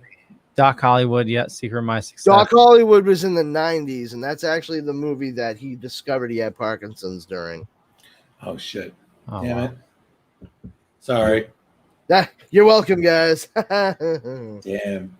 Yeah, it started with his pinky, and he went to it was doing a scene with Julie Warner and what have you, but I love that fucking movie. Absolutely adore it. I will watch it anytime it's on. It's funny because I will always give credit. Like, again, love him, but I'll always praise The Frighteners up and down. Yeah. That movie is outstanding. So good. Because it's two things I love. Michael J. Fox and Peter Jackson doing horror. I was like, you can't go wrong. The fact that you got Jeffrey Combs to come in and play the fucking blacked out FBI agent, that was perfect. Oh, it was perfect. But yeah. One of the things I was going to say, though, too, like with Michael J. Fox, it's interesting for what we talk about normally, comparative to like what some of that stuff that was happening in the movies he made was like. Do you guys you understand that Michael J. Fox was basically in the 80s like the poor man's Spider-Man? No? Wow. Yeah. Do you know who wrote the movie Teen Wolf? No. Joseph Loeb III. But he normally goes by Jeff. No freaking way. Yeah. Jeff Do you remember? Loeb. Do you remember what? Do you remember what Mr. Howard says to Scott after he explains what it's like to have this amount of power and what he needs to do in his life to live with it? That with great power, must also come great responsibility. Yeah. Jeff Loeb wrote The Poor Man's Spider-Man and called it Teen Wolf. And who the fuck else would be the most perfect person in the 80s to play Peter Parker and Spider-Man? Then Michael J. Fox. Michael J. Fox. J. Fox. J. Boy, Michael J. Fox. Yeah, you guys never noticed that? No, I never did. I remember that day. I was a fucking sophomore in high school, and Stars was on the TV when I walked through the door. Teen Wolf was on because it was like the beginning of October. So, Halloween means we can watch Teen Wolf on cable. Right. Oh, it's a werewolf. Like, haven't we fucking show this in May? But the thing is, it was just starting. Starting. So I was like, I love Teen Wolf. Fuck it, I'll sit here and I'll eat these, Cheez-Its or whatever and watch the first half of the movie or whatever. And then I noticed that the screenwriter was Joseph Loeb III. And I was just like, that's weird. Because at that point in time, like I'm reading like Superman, Batman from DC, so I'm acutely aware of who Jeff Loeb is and shit. Right. Like I know Batman The Long Halloween and Superman for All Seasons. And it just struck me as like, what a fun coincidence. And then I'm really getting into the movie, and then that whole thing goes down, the whole conversation between Mr. Howard and Scott. And he's like, you have the power of a wolf now. And all that shit. I was like, oh my God, this is Uncle Ben and Peter Parker. Oh my God. And I was like, wait a fucking second. And I went to my, went to the interwebs real quick and used the Google machine to check on my Yahoo. And yep, sure enough, Joseph Loeb III ended up stopping the whole screenwriting thing and decided to start writing comic books, and went by his childhood nickname, Jeff. And the rest is yeah, it's like sneaky as fuck. But I'm telling you, watch the movie Teen Wolf starring Michael J. Fox with Spider-Man in mind, and it will completely change how you view it. Oh, 100%. That's gonna be a thing I'm gonna share. I'm gonna give you credit for that. Like, podcast, I was like, the powerful Brandon Powers bestowed upon me this wisdom, like the Uncle Ben who doesn't get shot, he gave us that wisdom. And well, we had Uncle Ben. We didn't get Aunt May. That's the thing. We didn't, it's the trade-off, but it still works very well because like the Uncle Ben character is able to still kind of guide him through what he needs help with, and there's nobody else that can do that. That's what the Uncle Ben character is supposed to be for Spider-Man anyway, whether or not he's alive or dead. So and just thinking about it now, it also fits the Disney archetype right there. Princess, father, no mother, boom. So that works on multiple levels now. So wonderful. Yeah. So, but you're welcome for that, guys. Thank you. Spread the word like wildfire. But I will also say this just because I feel like we're probably going to wrap up soon because we've been at this almost 3 hours and I can't believe it. Wow, what a phenomenal attitude. Thank you. I will say this, though. I still remember the first time I saw the scene where you had Marty speeding down the whole thing with Doc and everything. And just when that lightning bolt hit, that is still the best. Right down to when the wire catches on fire and he's just dancing in the street out of victory. Like, it's still great. It's the whole thing is just done so well, especially the first movie, because like I said much earlier on, the fact that they had not planned on a trilogy, that it was a one and done from the get go. Really, when you watch it and you know the things that are going to happen, and you can start to pick up on the minutia and what have you. It's not just like nods and winks. Like it's more than that, and like it's very easy, I think, for people to misconstrue foreshadowing and connection with Easter eggs. If you catch my drift, I mean, I know you three guys know exactly what I'm talking about. Yeah. But a lot of people tend to think like, oh, look at that extra, look at that, and say, oh, it's an Easter egg. It's like, no, that's actually there to at least subconsciously, unconsciously prepare you for something else that's going to happen.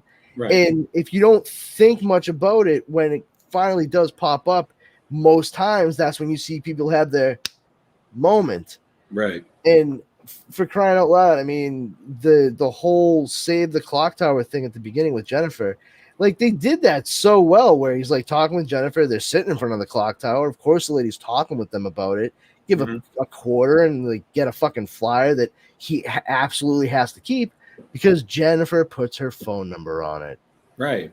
And therefore, when he goes back in time and Doc's like, oh, you know, how are we gonna know when lightning strikes? And Yeah. like, I have a flyer.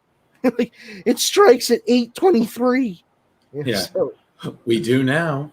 yeah, like that's all foreshadowing. Like, you know, but doofuses out there, they don't see how like much of a delicate dance that is to get those things in and have it be like a subtle touch and not like hit you over the head with a fucking mallet like it was a game of whack-a-mole. There was one, and I know we need to wrap things up, but one little movie detail that I read about and I noticed on my rewatch today. If you watch, a lot of the businesses are boarded up because they've moved to the mall. Wow. So there's like the jewelry store is like all boarded up and stuff like that. And a lot of the businesses are boarded up, most likely because they moved to the One Pine Mall, Two Pine Mall, whatever. Yeah. You know that the old drunk hobo in 1985? You know who that is, right? No.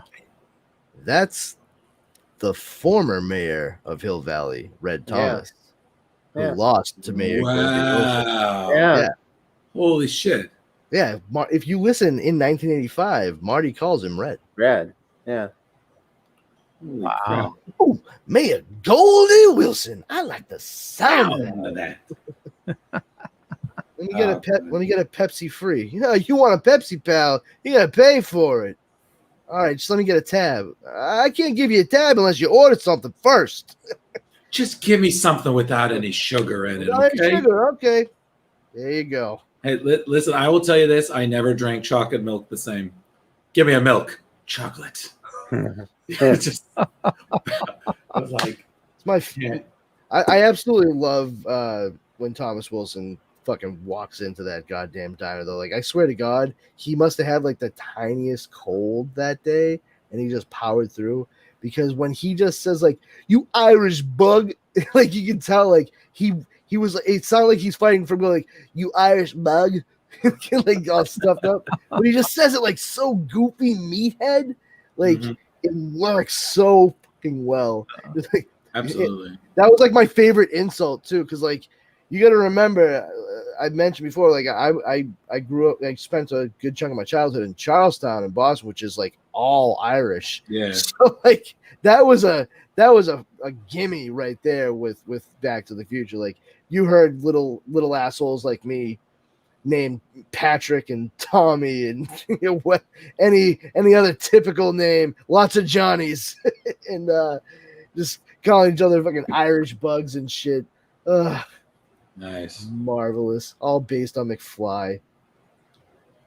There's nothing better than 1950s chocolate milk the way it looks anyway. Yeah, right? It's like, is that chocolate milk or is it just like melted ice cream that they just kept cool in a fridge? Yes. Wait, I asked 2 questions. Yes. It can be both. And the other thing I love is that it's a really good story about. It's essentially a story like it's time travel, but it's about friendship. Like Marty did all of that to save Doc because Doc was his friend, and he knew the risks. Like at the end, I remember when he tells him thank you, and Doc's like, thank you. Like Marty gave him hope. Like things were gonna suck, but eventually all the pain he would suffer would be worth it because he'd create the DeLorean. Oh, I thought you were saying it would be ended because he'd be killed in a hail of gunfire from Libyan terrorists. That he inadvertently caused himself just to do what he dreamed. Oh, what a lovely tea party. I can't. I can't. So, but point is, Back to the Future will always just be fun. And I think that's the best part about it is that every like we grew up watching it. So, when people like us, or others like have children, they get to learn how to love it too. And we kind of rediscover it through them. Every next generation, whether it's your relatives' kids or whatnot, they're rewatching it for the first time too. And it's almost like we get to love it again, Yeah. And we try not to spoil all the deets. We're like, oh no, they can pay attention to this one. Oh man, speak for yourself. I'll spoil the shit out of it. No. It's 35 years old at this point. Nah, I'm under strict rules. Like whenever I'm watching people, I'm like, shut up. Don't quote it. I don't want to see anything. Like, shut up. And I'm like, yes, ma'am. I would just be like, why did you even invite me here? Like, I don't get it. Like, what? So everybody else gets to have fun and I have to sit here and be quiet and miserable? Yeah, thanks for the fucking invite, I guess. Like, that would just be me. Like, I legit, like, that's how Pat and I became friends. Like, we met once at, like, a get-together, but then after that, like, we kept going to the same, like, backyard driving kind of things. We literally got fucking called out for that shit before one of the events, like in front of everyone. Like, listen, everyone, we really want to enjoy the movie tonight. So, man, we want to have fun, and we get that we've seen these flicks, so we can talk to the screen and make our little jokes with our friends. But this one is kind of a big deal, and it's a classic. So, if we could just keep it cool, Brandon and Pat, like maybe don't sit next to each other. Please. All right, we're gonna start the movie in like 5 minutes, and Pat and I were like, "Well, now I'm definitely doing it. Now I'm just gonna sit next to him even harder." Like, yes, you have only called down the thunder. Yeah, that's that. I get off on that shit. That's my jam. I'll sit down and make fun of shit that I like. Even I don't care. That's fun. We'll end on this. It was odd that this popped up in a memory, but this is actually from 2012 when I was in Florida, and I ran into a DeLorean dealership. Yeah, it's one of the 3 in the country. The main one's in Texas. This is like the second main one, and I think the other one is like in the Midwest. That's awesome. Yeah, it was a lot of demands for DeLoreans in those areas. But I mean, yeah, it was like out of the blue. I was just driving around. I'm like, wait a second, is that a DeLorean? And so what you're telling me is, if I buy this car, I can travel through time, like that crazy wild-haired scientist and that boy from the Coast Guard in them movies. All right, I'll take 2 of them. Like, what the fuck? Can you guarantee that it goes to 88 miles per hour? Ma'am, I can't make any guarantees like that, but you will certainly see some serious shit. I will guarantee that in the event that this car reaches 88 miles per hour, you better slow down. Serious shit will be viewed, not just by you, but anyone within a 150-foot radius. Yep. Tissue paper. I don't want to make light or put it too bluntly, but likely everyone will definitely cry when they see what happens to you. People that don't even know Sammy. will cry. Cry. Oh my god, oh my god, she looks so bad. Wait, were you close? I don't even fucking know her. That sucks. She just looks so bad. Have you ever had like a Happy Meal? Yeah. She's like the hamburger. Okay, well, that's a good note to end it on. So everyone watching, just remember, the future is unwritten. So make it a good one, all of you. And where can people find you, Drew? Oh, I'm wherever. I'm on Facebook, Drew Mollo, Ghostbuster Man 1984. Funny fact, JJ Cohen, who I friend requested, has accepted. So now I'm following him. Check that out, kids. I'm on Screen Rant. I'm a writer, and now I'm also one of their hiring associates. Promotions, kids. Awesome. I'm here working. I'm occasionally on this show. I'm primarily on Splash Pages. I even do the Spectacular Spider-Man thing. My other podcast, Strange Little Worlds, is coming back. It's a true crime supernatural podcast. That'll be back soon. And I'm writing, I'm sleeping, and I don't know. Sometimes I have time to watch movies. I don't know. Awesome. Yeah. Steven.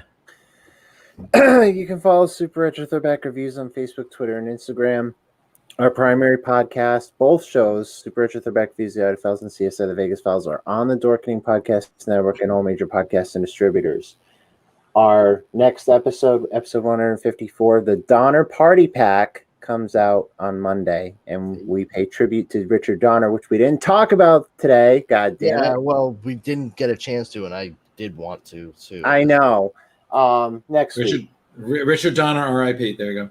Yeah. Thank you. But we did the top 5 Richard Donner films, paid tribute to him a little bit, and how he's nice to our podcast logo. Anyway. So what was like the 4 Lethal Weapon movies and the Omen.